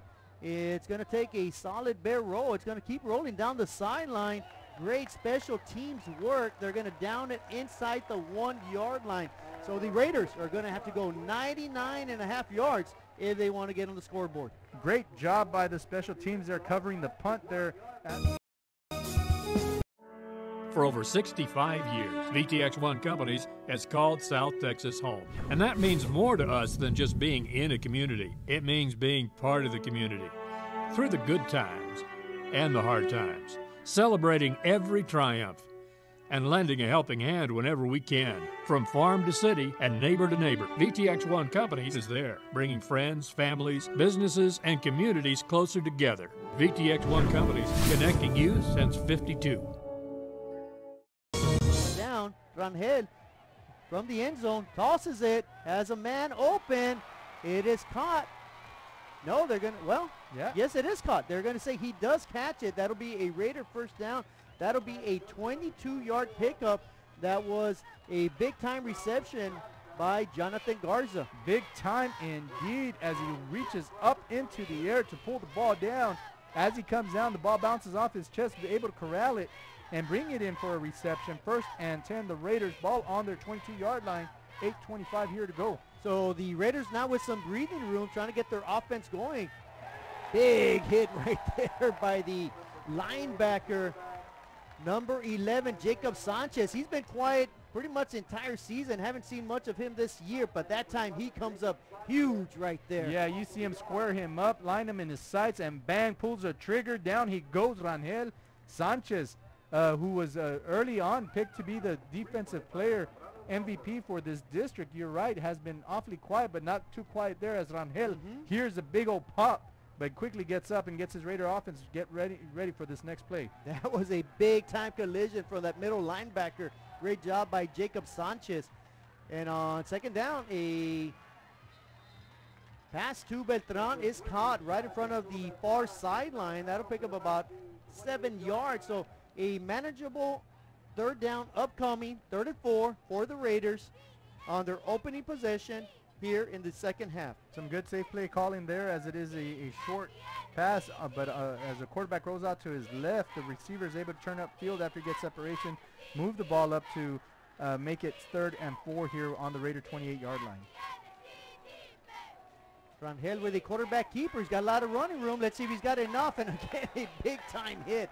That was number 4, Isaac Espino, the sophomore at the collision. It looked like Rangel was going to get a first down, but he stood up, and Espino made him pay the price. And Espino in the side of Rangel. And he feels the pinch there as we see him roll out to his right, and what looked to be a promising hole quickly gets shut down. And thank you for the Batman sound effects. Pow! Wow! I felt that one a little bit. Man. And the punt on 4th down by the Raiders. Again, no one deep for the Bears. It's going to roll innocently to the 32-yard line, and that is where the Bears will have their next possession. And so a good trade of blows here by both teams. Both defenses able to withstand them, not giving up any points here. And again, Javi, this second half is just as interesting as the first half with a 10-7 ball game and 7 minutes here in the third quarter. Gloves are off right now. Gloves are off, Javi, and the Bears are now have the opportunity to throw the next blow here and see what they have in their pocket. Well, 7:04 remaining in the third quarter. The Bears with the ball and the lead, 10-7. Guajardo looks, keeps it, turns it upfield.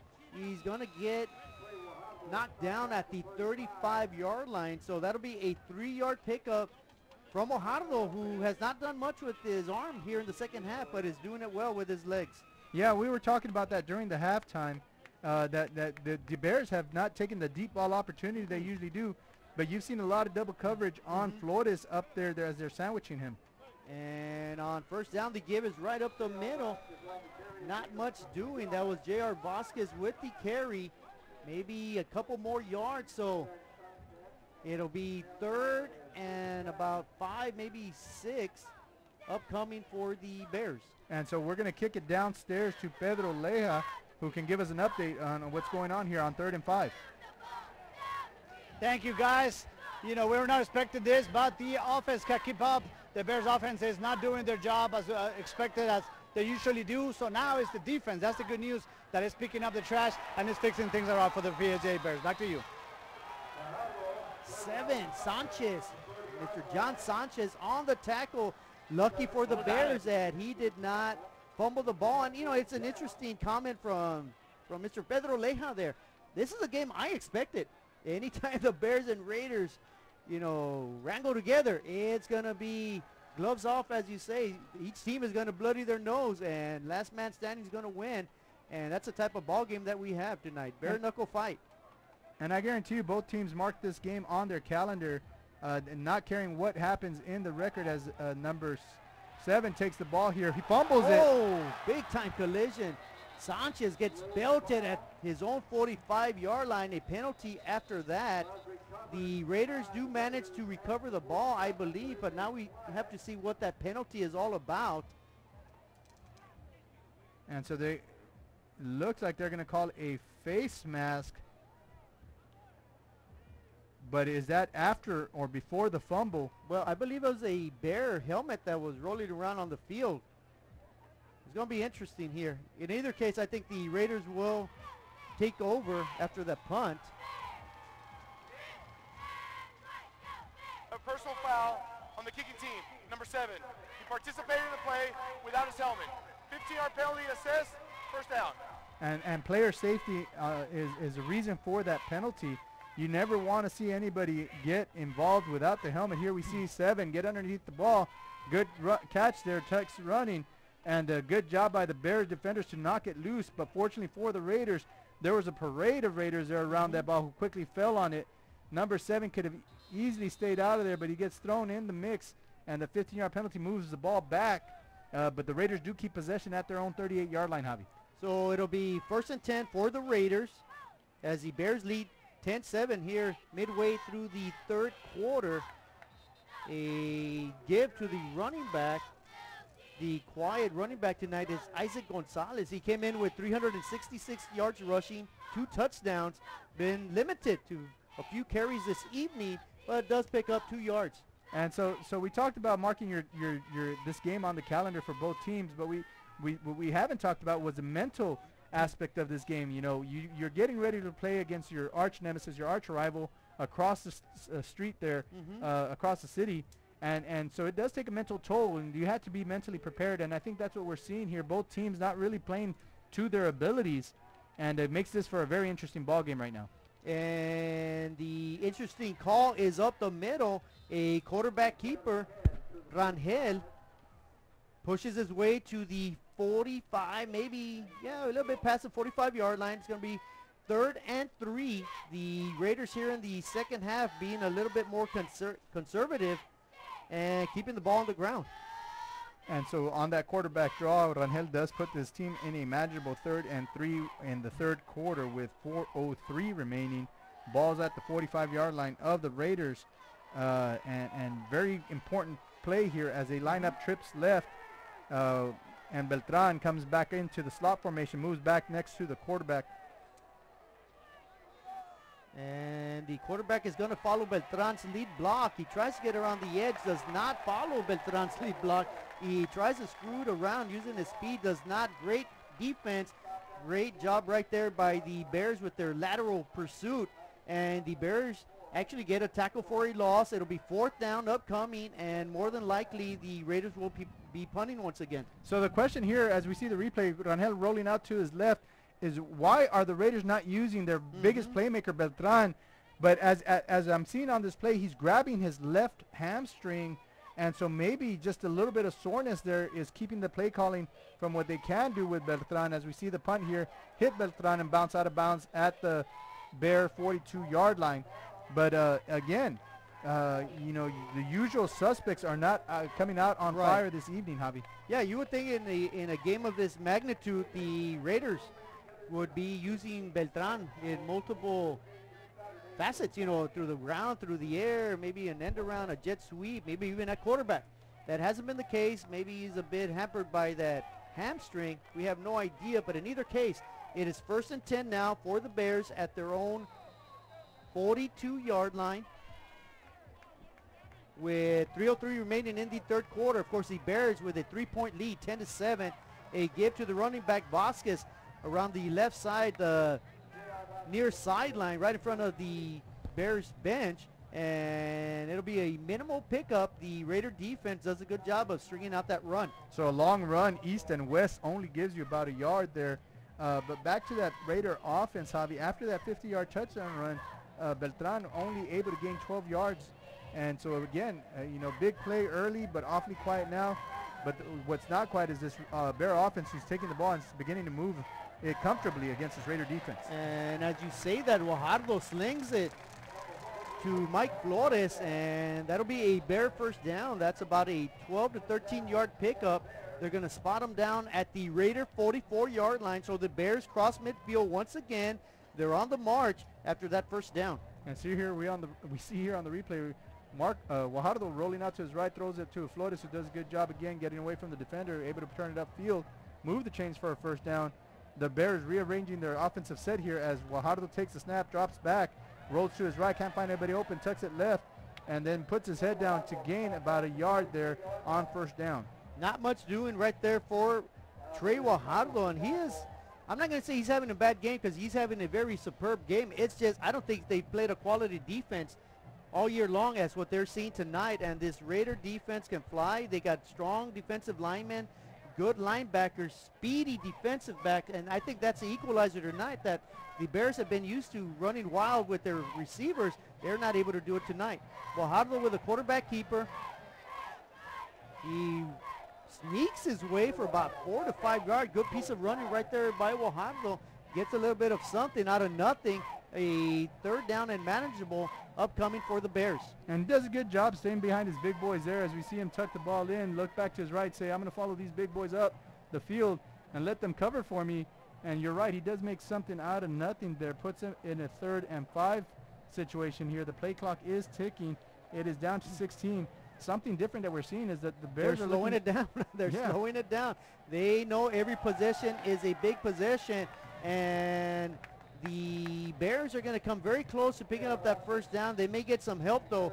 I think the Raiders maybe have had a run blitz. That might be offsides on the Raiders. And if it is so, it is going to be a first down for the Bears. Nonetheless, they're going to accept the penalty and take the yardage on there as they were facing 3rd and 5. That offsides will make it 1st and 10 with the ball on the 29-yard line. Number 7 of the defense. Higher penalty, first down. So, Robert, they will accept the penalty.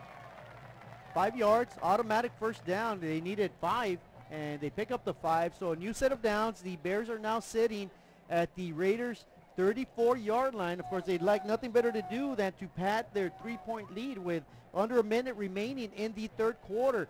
A great ball game. The Bears lead the Raiders 10-7. Guajardo with Vasquez in the backfield. He's got 2 receivers to his right, 2 to his left. He gives it to Vasquez up the middle, eludes the first defender, falls forward for about a 4-yard gain. And that should take us to the end of the 3rd quarter as the Bears, as we said, they've slowed it down. They're usually playing at a much faster pace. But, you know, something different that I noticed is that the play calling, as the plays come in, the Bears are looking at their wrists. They got these wristbands that have the plays on there, and everybody's taking the time to go there as we see the fans here still backing up the Bears and their lead as they take it into the 4th quarter. 10.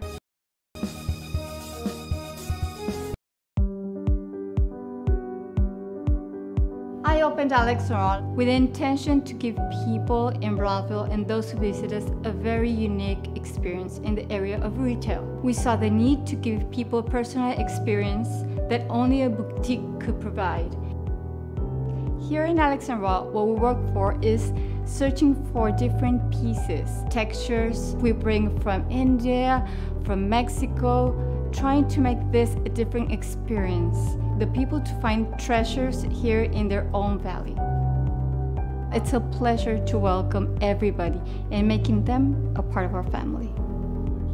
We invite you to discover Brownsville. You can't miss it.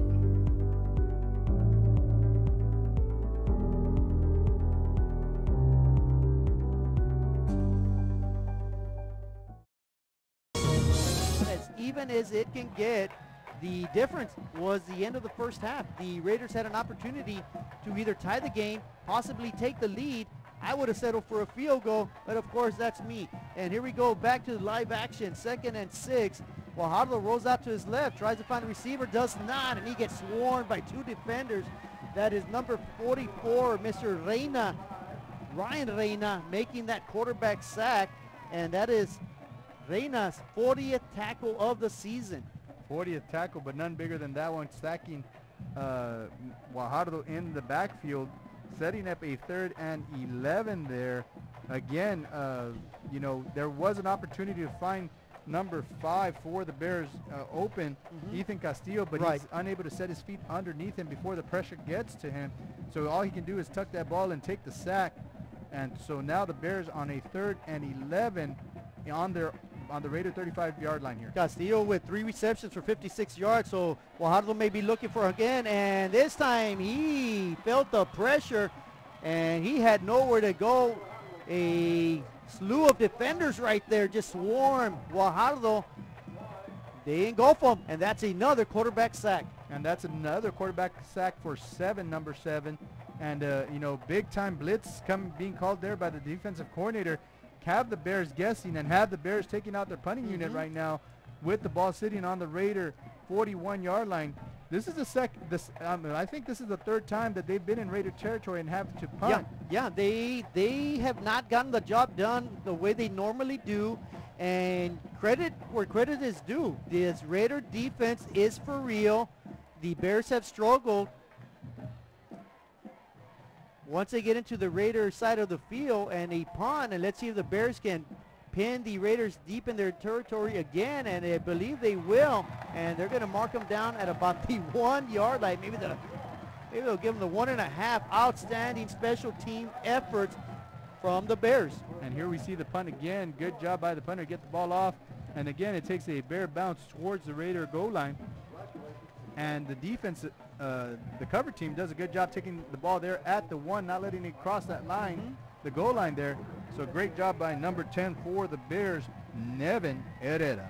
And of course that is Jose Alvarez doing an outstanding job punting for the Bears. The Raiders, once before they had to go 99.5 yards. They're going to have to go 99 this time. So, you know, they've improved by half a yard on this field position. They trail 10-7, 10-12 remaining in the ball game. Still a long way to go. Rangel from the shotgun in the end zone fires, passes caught by number 83. Good reception right there by Israel Olivares, and the Raiders inch up to about the 10-yard line. They need to get to the 11, so it'll be 2nd and 1. No, they're going to give them the 11. 10-yard hookup on that play. First down, Raiders. Yeah, no, that pass was caught at the 11-yard line, and so they do give them the necessary yards to move the ball out, get some breathing room for the Raiders. 1st and 10, ball on their own 11, and once again able to get out of deep of their own end zone. And that is actually the Raiders' first down of the second half. Beltran with the catch, but gets belted quickly by Mario Cantu, and a short pickup, but still the Raiders moving the ball out of the shadows of their own end zone, as here we see in the replay. Just good catch, just good solid football, good catch, good defense, and a minimal pickup about 3 yards on the play. Yeah, no, excellent job by both the receiver to hold on to the ball and the defensive back to make a play on that ball. And so now 2nd and 7 after that 3-yard pass. 2 receivers to the right, 2 receivers to the left, flanked by the running back Gonzalez. Rangel looks, pumps, fires. He's got a man open, and it is caught. Number 25 with a big reception. Gets past a couple defenders, still on his feet, fighting for more yardage. That is Rolando Coronado. Rangel hits him in stride. The Raiders come out from their 1-yard line and have quickly pushed it up to the Bears' 40-yard line. And that was just pure confidence by the quarterback with his receiver, number 25, Coronado, as he throws it downfield in the middle of the field. Coronado makes an adjustment to the ball. Here we see the replay. Rangel eyeing number 25 all the way. The wobbly pass brought in by Coronado, and he's able to make the rest with his legs, avoid some tackles there, as we see Beltran get tackled in the backfield on that play, Javi. Yeah, Rangel, the quarterback, 3 for 3 on this drive for 58 yards, and you know, you think they go back to that bread and butter run with Beltran, and instead the Bears rise to the occasion. That is a big time tackle right there by a player who I think has to really step up, and he's been doing it here in the second half. That's Jacob Sanchez, the middle linebacker. That'll be a 3-yard tackle. The Raiders upcoming 2nd and 13. They got pushed back all the way to the Bears' 45-yard line. Rangel fires, has a man in a slant pattern, and that is number 8, Nathan Salinas, a senior. Fights his way for a Raider first down. And I tell you what, these Raiders are for real, man. They came to play. They do not want to have the Bears take 2 games in a row. They're at the Bear 33-yard line. There's 7:38 remaining in the ball game. The Bears clinging to a 10-7 lead. And just a gritty group out there on the field for the Raiders offense as they faced adversity, taking it from the 99.5-yard line, now from that 1-yard line. And now they're making something out of nothing here. The pass from Rangel to his receiver, unable to bring it in with one hand. That was Coronado, the intended receiver. Rangel with a pretty pass, just let him maybe half a yard too much. A one-handed effort right there by Coronado. And here we see the replay, just a good old go route. Throws it to the outside shoulder of Coronado. If Coronado can get both hands on there, we might be talking about a big game for the Raiders, but it falls flat on the ground for an incomplete pass. 2nd and 10 for the Raiders with the ball on the Bear 28-yard line. Well, let's see if the Bears can come up with some defensive gem. 3 defensive linemen. They're going to have to stop the quarterback. The quarterback keeper sneaks by the official defensive front. It's going to be about a 5-yard pickup. It's going to get very, very interesting. It is 3rd and 5. The intensity is picking up.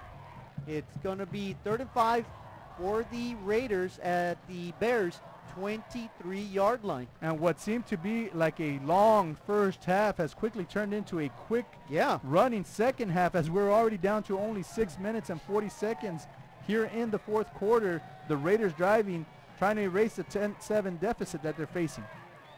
Rangel receives the snap in shotgun, looks, fires, finds a man open. The receiver catches it about the 13-yard line. That's a fine grab once again by Rolando Coronado. And the Raiders pick up another first down, Robert. And very fortunate for the Bears that Rangel throws it to Coronado, because they had a streaking Jonathan Garza off the right-hand side. If he's a little bit more patient, he can fling it all the way into the end zone for perhaps an easy touchdown. But it's going to get hard. It's going to get difficult. 6.5 minutes left to go in the ball game. Check that, 6:10. That's how fast the clock is running. Rangel fires, throws, intercepted in the end zone. He was trying to hit Rangel, brought back by the Bears. He's going to get swarmed and tackled at the 21-yard line. What a turn of events. The Bears with a big turnover. Now tempers flare everywhere. That might be a couple of penalties now. That is number 3 with the interception, Juan Zambrano.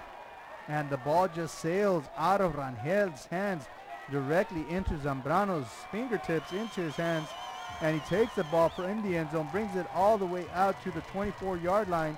And after that, just some frustration by both teams, as there's some extra contact going on. The officials up on the field are going to discuss it and see who is the guilty party. The ball is sitting right now at the 31-yard line of the Raiders, but it will be Bear football after that interception.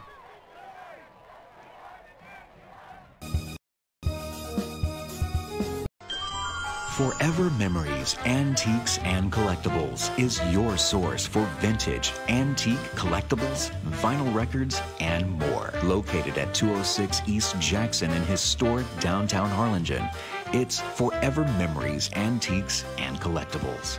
It's a step back in time with a soundtrack like none other. Open Monday through Saturday, filled with memories and more. Forever Memories is for you. After that, when there's that many flags on the field, offsetting penalties, and with the penalties now called and everything situated here, we see the replay. Rangel, again, the ball just sails out of his hand. High throw. Number 3 does an excellent job for the Bears. Zambrano taking it out of the end zone, bringing it up to the 31-yard line. So great job there by the Bears defense. So let's throw it down on the sideline with our new reporter, Destiny Duran. Welcome to the broadcast. Thank you. And right now I'm here with PSJA High's cheerleading coach, Miss Kansu. So how have your girls been doing this far? My girls are doing great, and actually I also have one boy. They're doing great. They work really hard. They have practice 6:30 in the morning every day, stunting, getting ready for pep rallies, making decorations for the school, and getting ready for community events. So they're always working hard. I'm real proud of them all. Thank you, and good luck. Now back to you. Thank you there, Destiny and Coach Cantu. And of course the Bear cheerleaders and Barrettes and band and everyone else involved is huge. And talk about huge, what a turn of events. Gift wrapping the ball back to the Raiders. Are the Bears on first down? I cannot believe what I am seeing on the last 2 plays. So turnover, and then you flip the coin and another turnover. So again, after giving a gift to the Bears say thank you very much, we'll give a gift right back to you. Bad handoff on that exchange there, unable to keep the ball in the pocket of the running back, and you know, just indecision. Yes. Indecision on that handoff gives the ball back to the Raiders.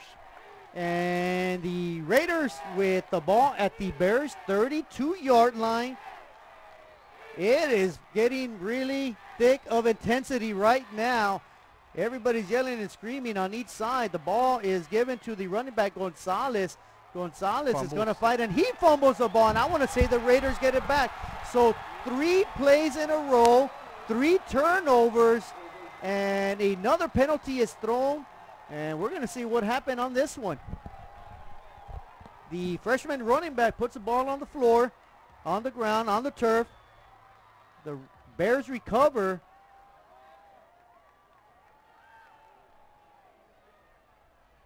Wow, I don't even know what to say. We'll let the official say some words for us while we get the words, our words together. Possession, unsportsmanlike conduct, number 11 from PSJA. 15-yard penalty, first down. You know, unfortunately there on that play for the Raiders here, we see the freshman running back Gonzalez take the ball to the right-hand side. He gets his jersey grabbed, gets spun around, and just loses the ball there as his own player. His own defensive lineman with an elbow to the ball jolts it out, and the Bears, Johnny on the spot, recover it. And that was number 99, J.J. Barrientos, with his biggest fumble recovery of his high school career.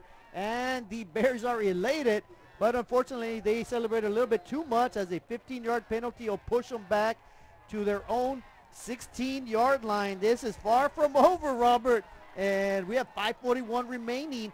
Wow, what a ball game. I am just shaking my head after those 3 plays here. And on first down, the Bears come out running, very conservative here in the second half. And I can guarantee you there's plenty of hands trying to strip that ball. And I say that, a penalty flag is thrown. And that was thrown by the referee. And it will probably be another 15-yard penalty. Dead ball, personal foul, unnecessary roughness, number 72 of the offense. Half a distance to the goal, first down. Well, 2 15-yard personal fouls going against the Bears. Not good. They got to discipline themselves. That, of course, goes to their big, strong offensive lineman. He's asking the ref, like, come on, man, I didn't do anything wrong. I'm just playing football.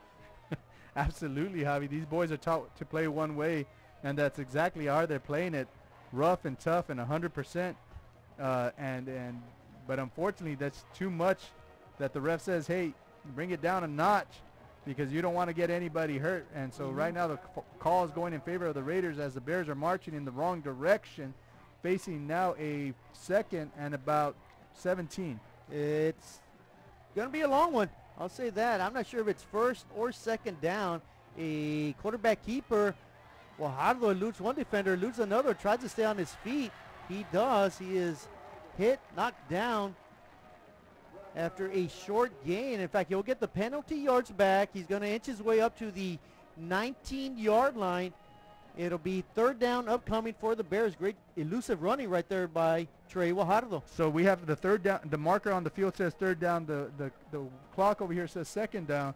But I do believe they called a dead ball foul. Right.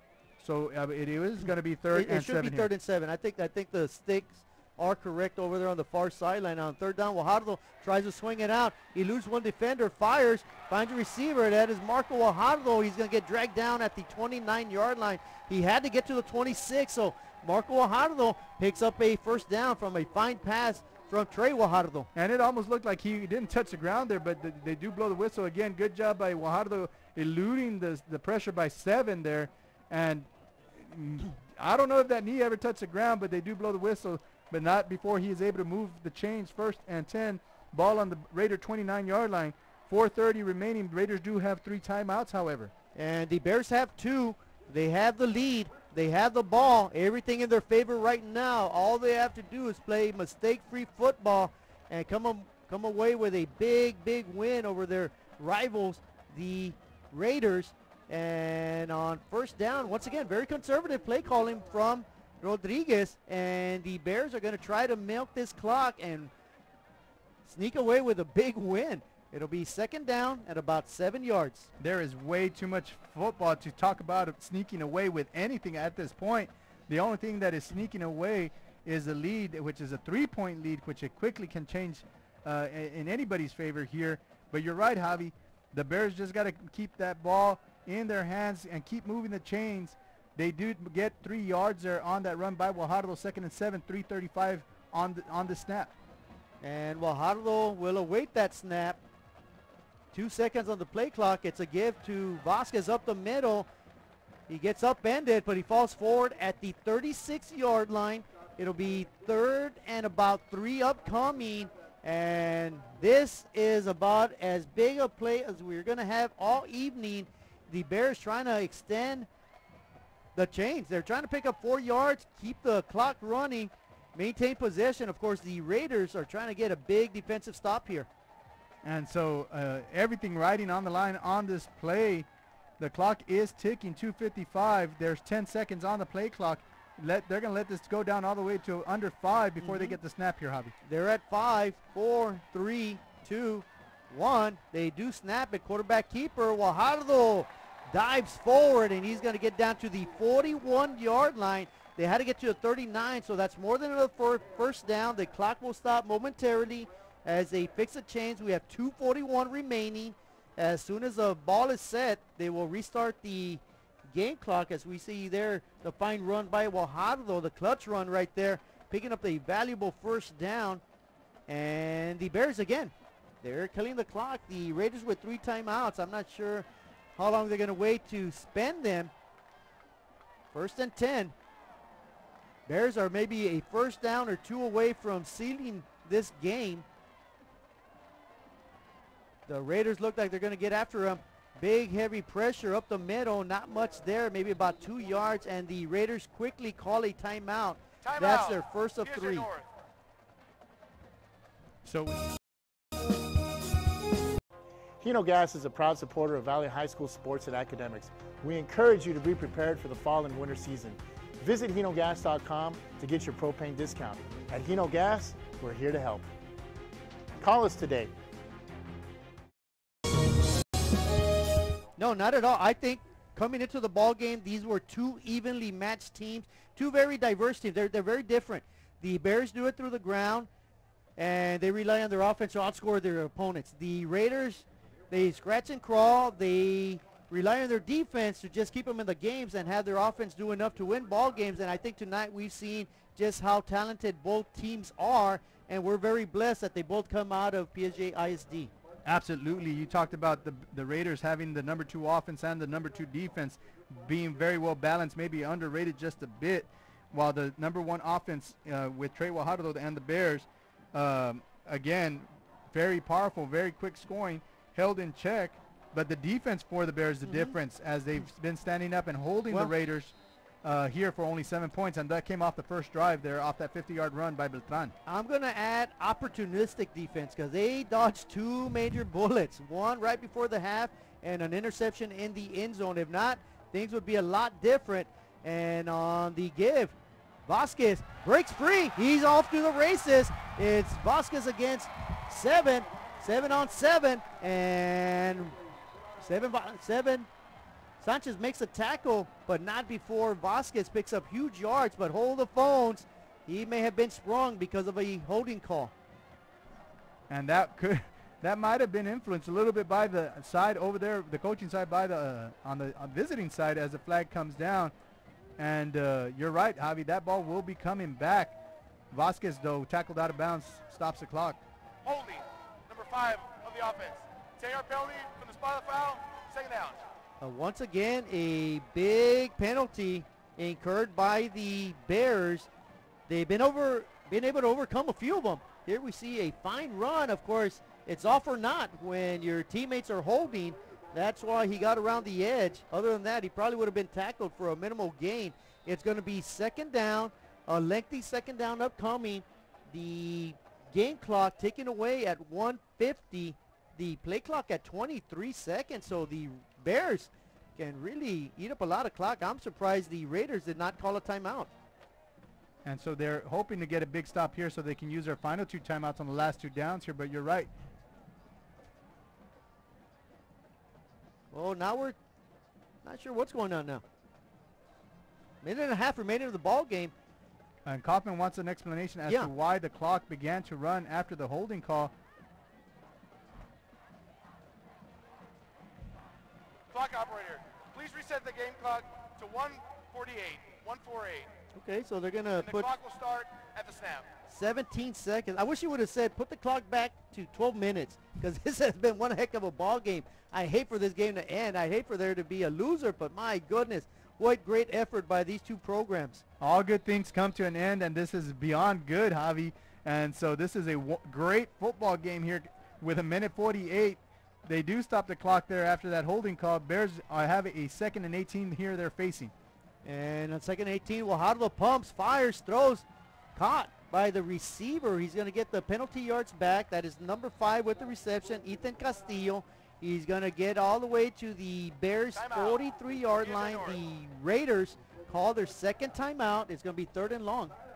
And so here on the replay, good pass by Guajardo to Castillo. Castillo able to get those 10 yards, make it a 3rd and 10. Raiders quick to call a timeout, so that play took a total of 8 seconds. 1:40 here, 3rd and 9. Ball is on the Raider 42-yard line, and the Bears trying to get something together to get that first down and put an end to the spectacular football game.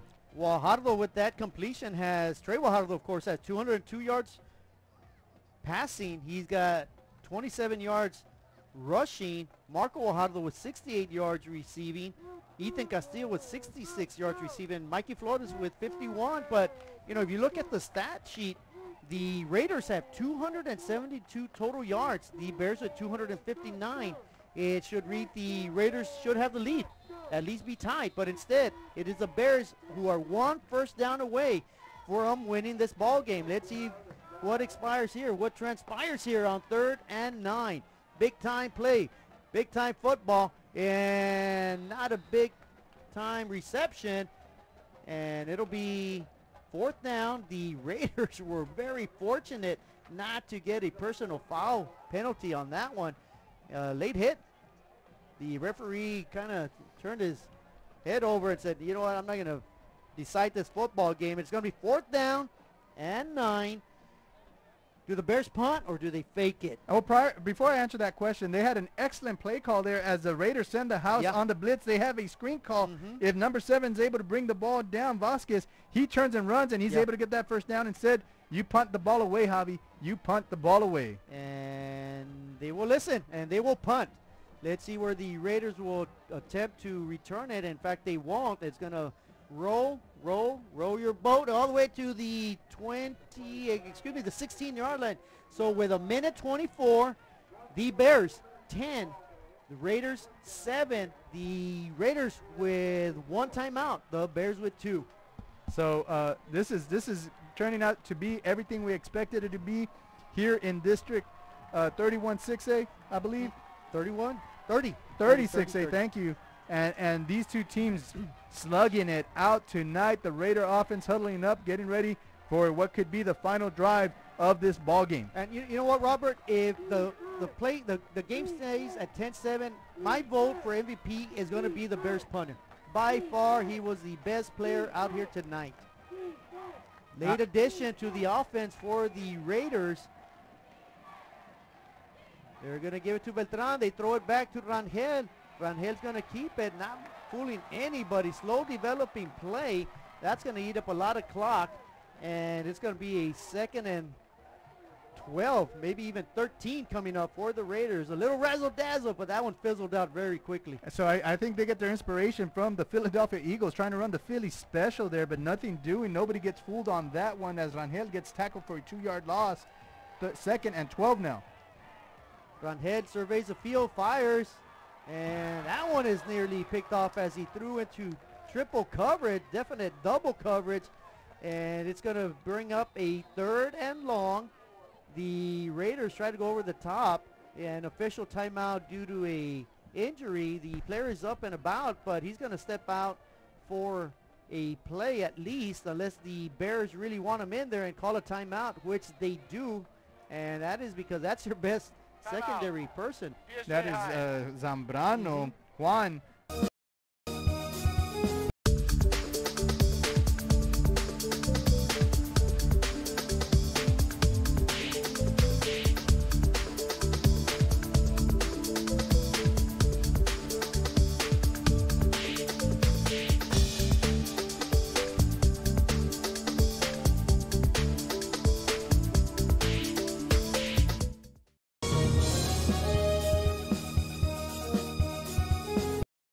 Rolando Coronado have been the main receivers. I get a feeling you better key in on Arturo Beltran on this play. Either him or Coronado. Those are two I would blanket. Let anybody else try to beat you or at least get a first down.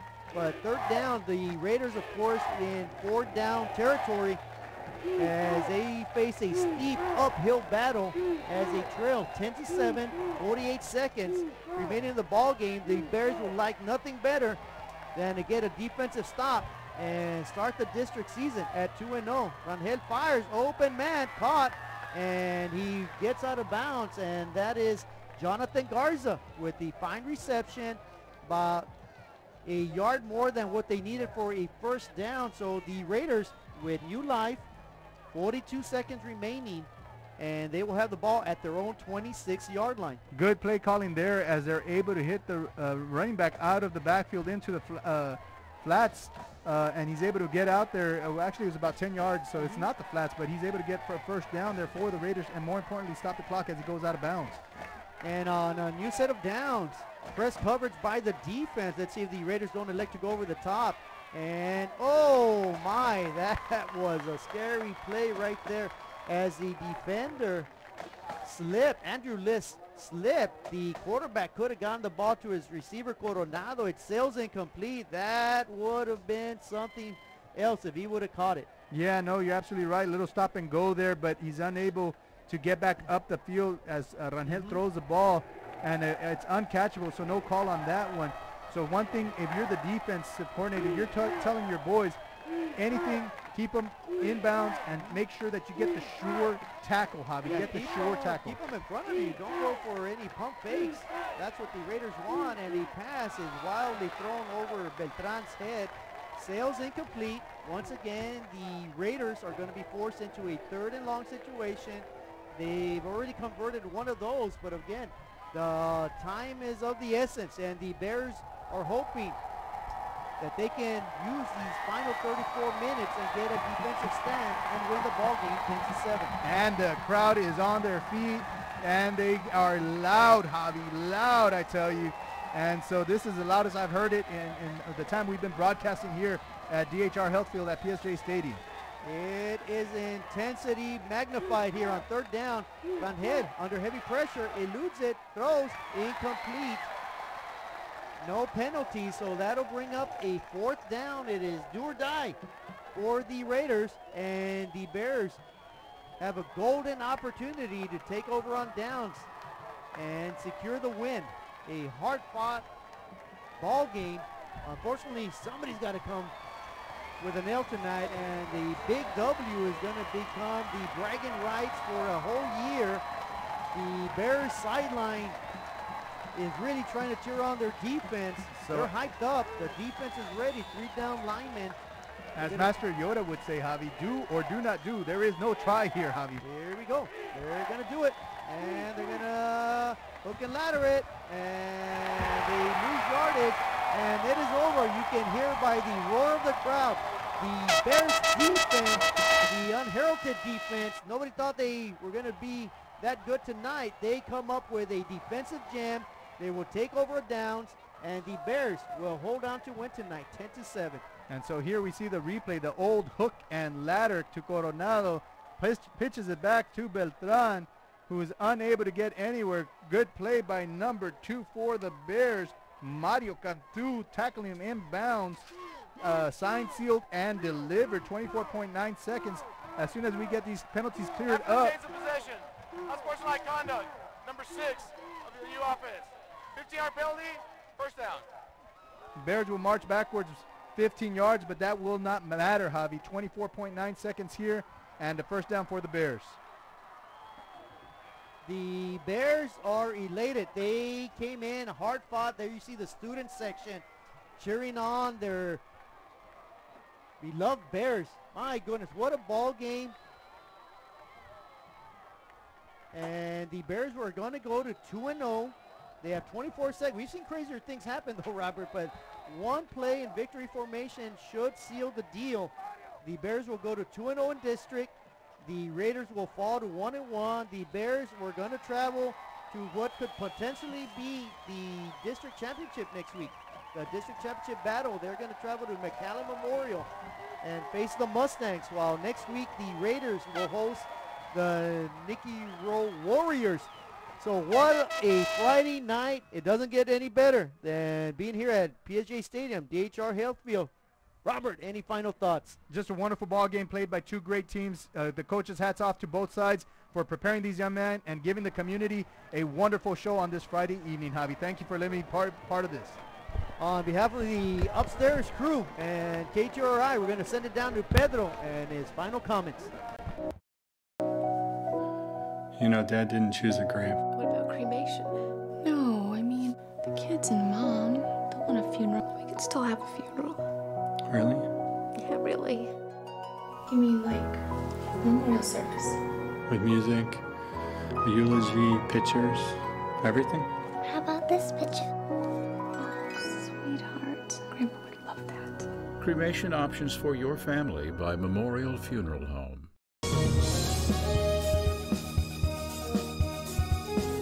The bonds we create with our pets can be powerful. A man's best friend really isn't just about dogs, but about any animal companion that brings us joy and unconditional love.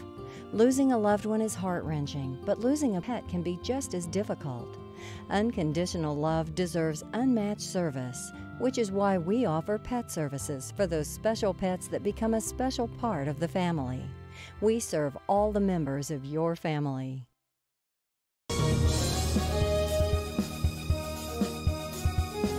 We are this close. We're this close. We are this close. Of uncertainty. To making history. This close to changing the world. We're this close. This close. This close to making sure no child suffers a crippling disease Ever again. This close. We are this close to ending polio. To ending polio. All we need is you.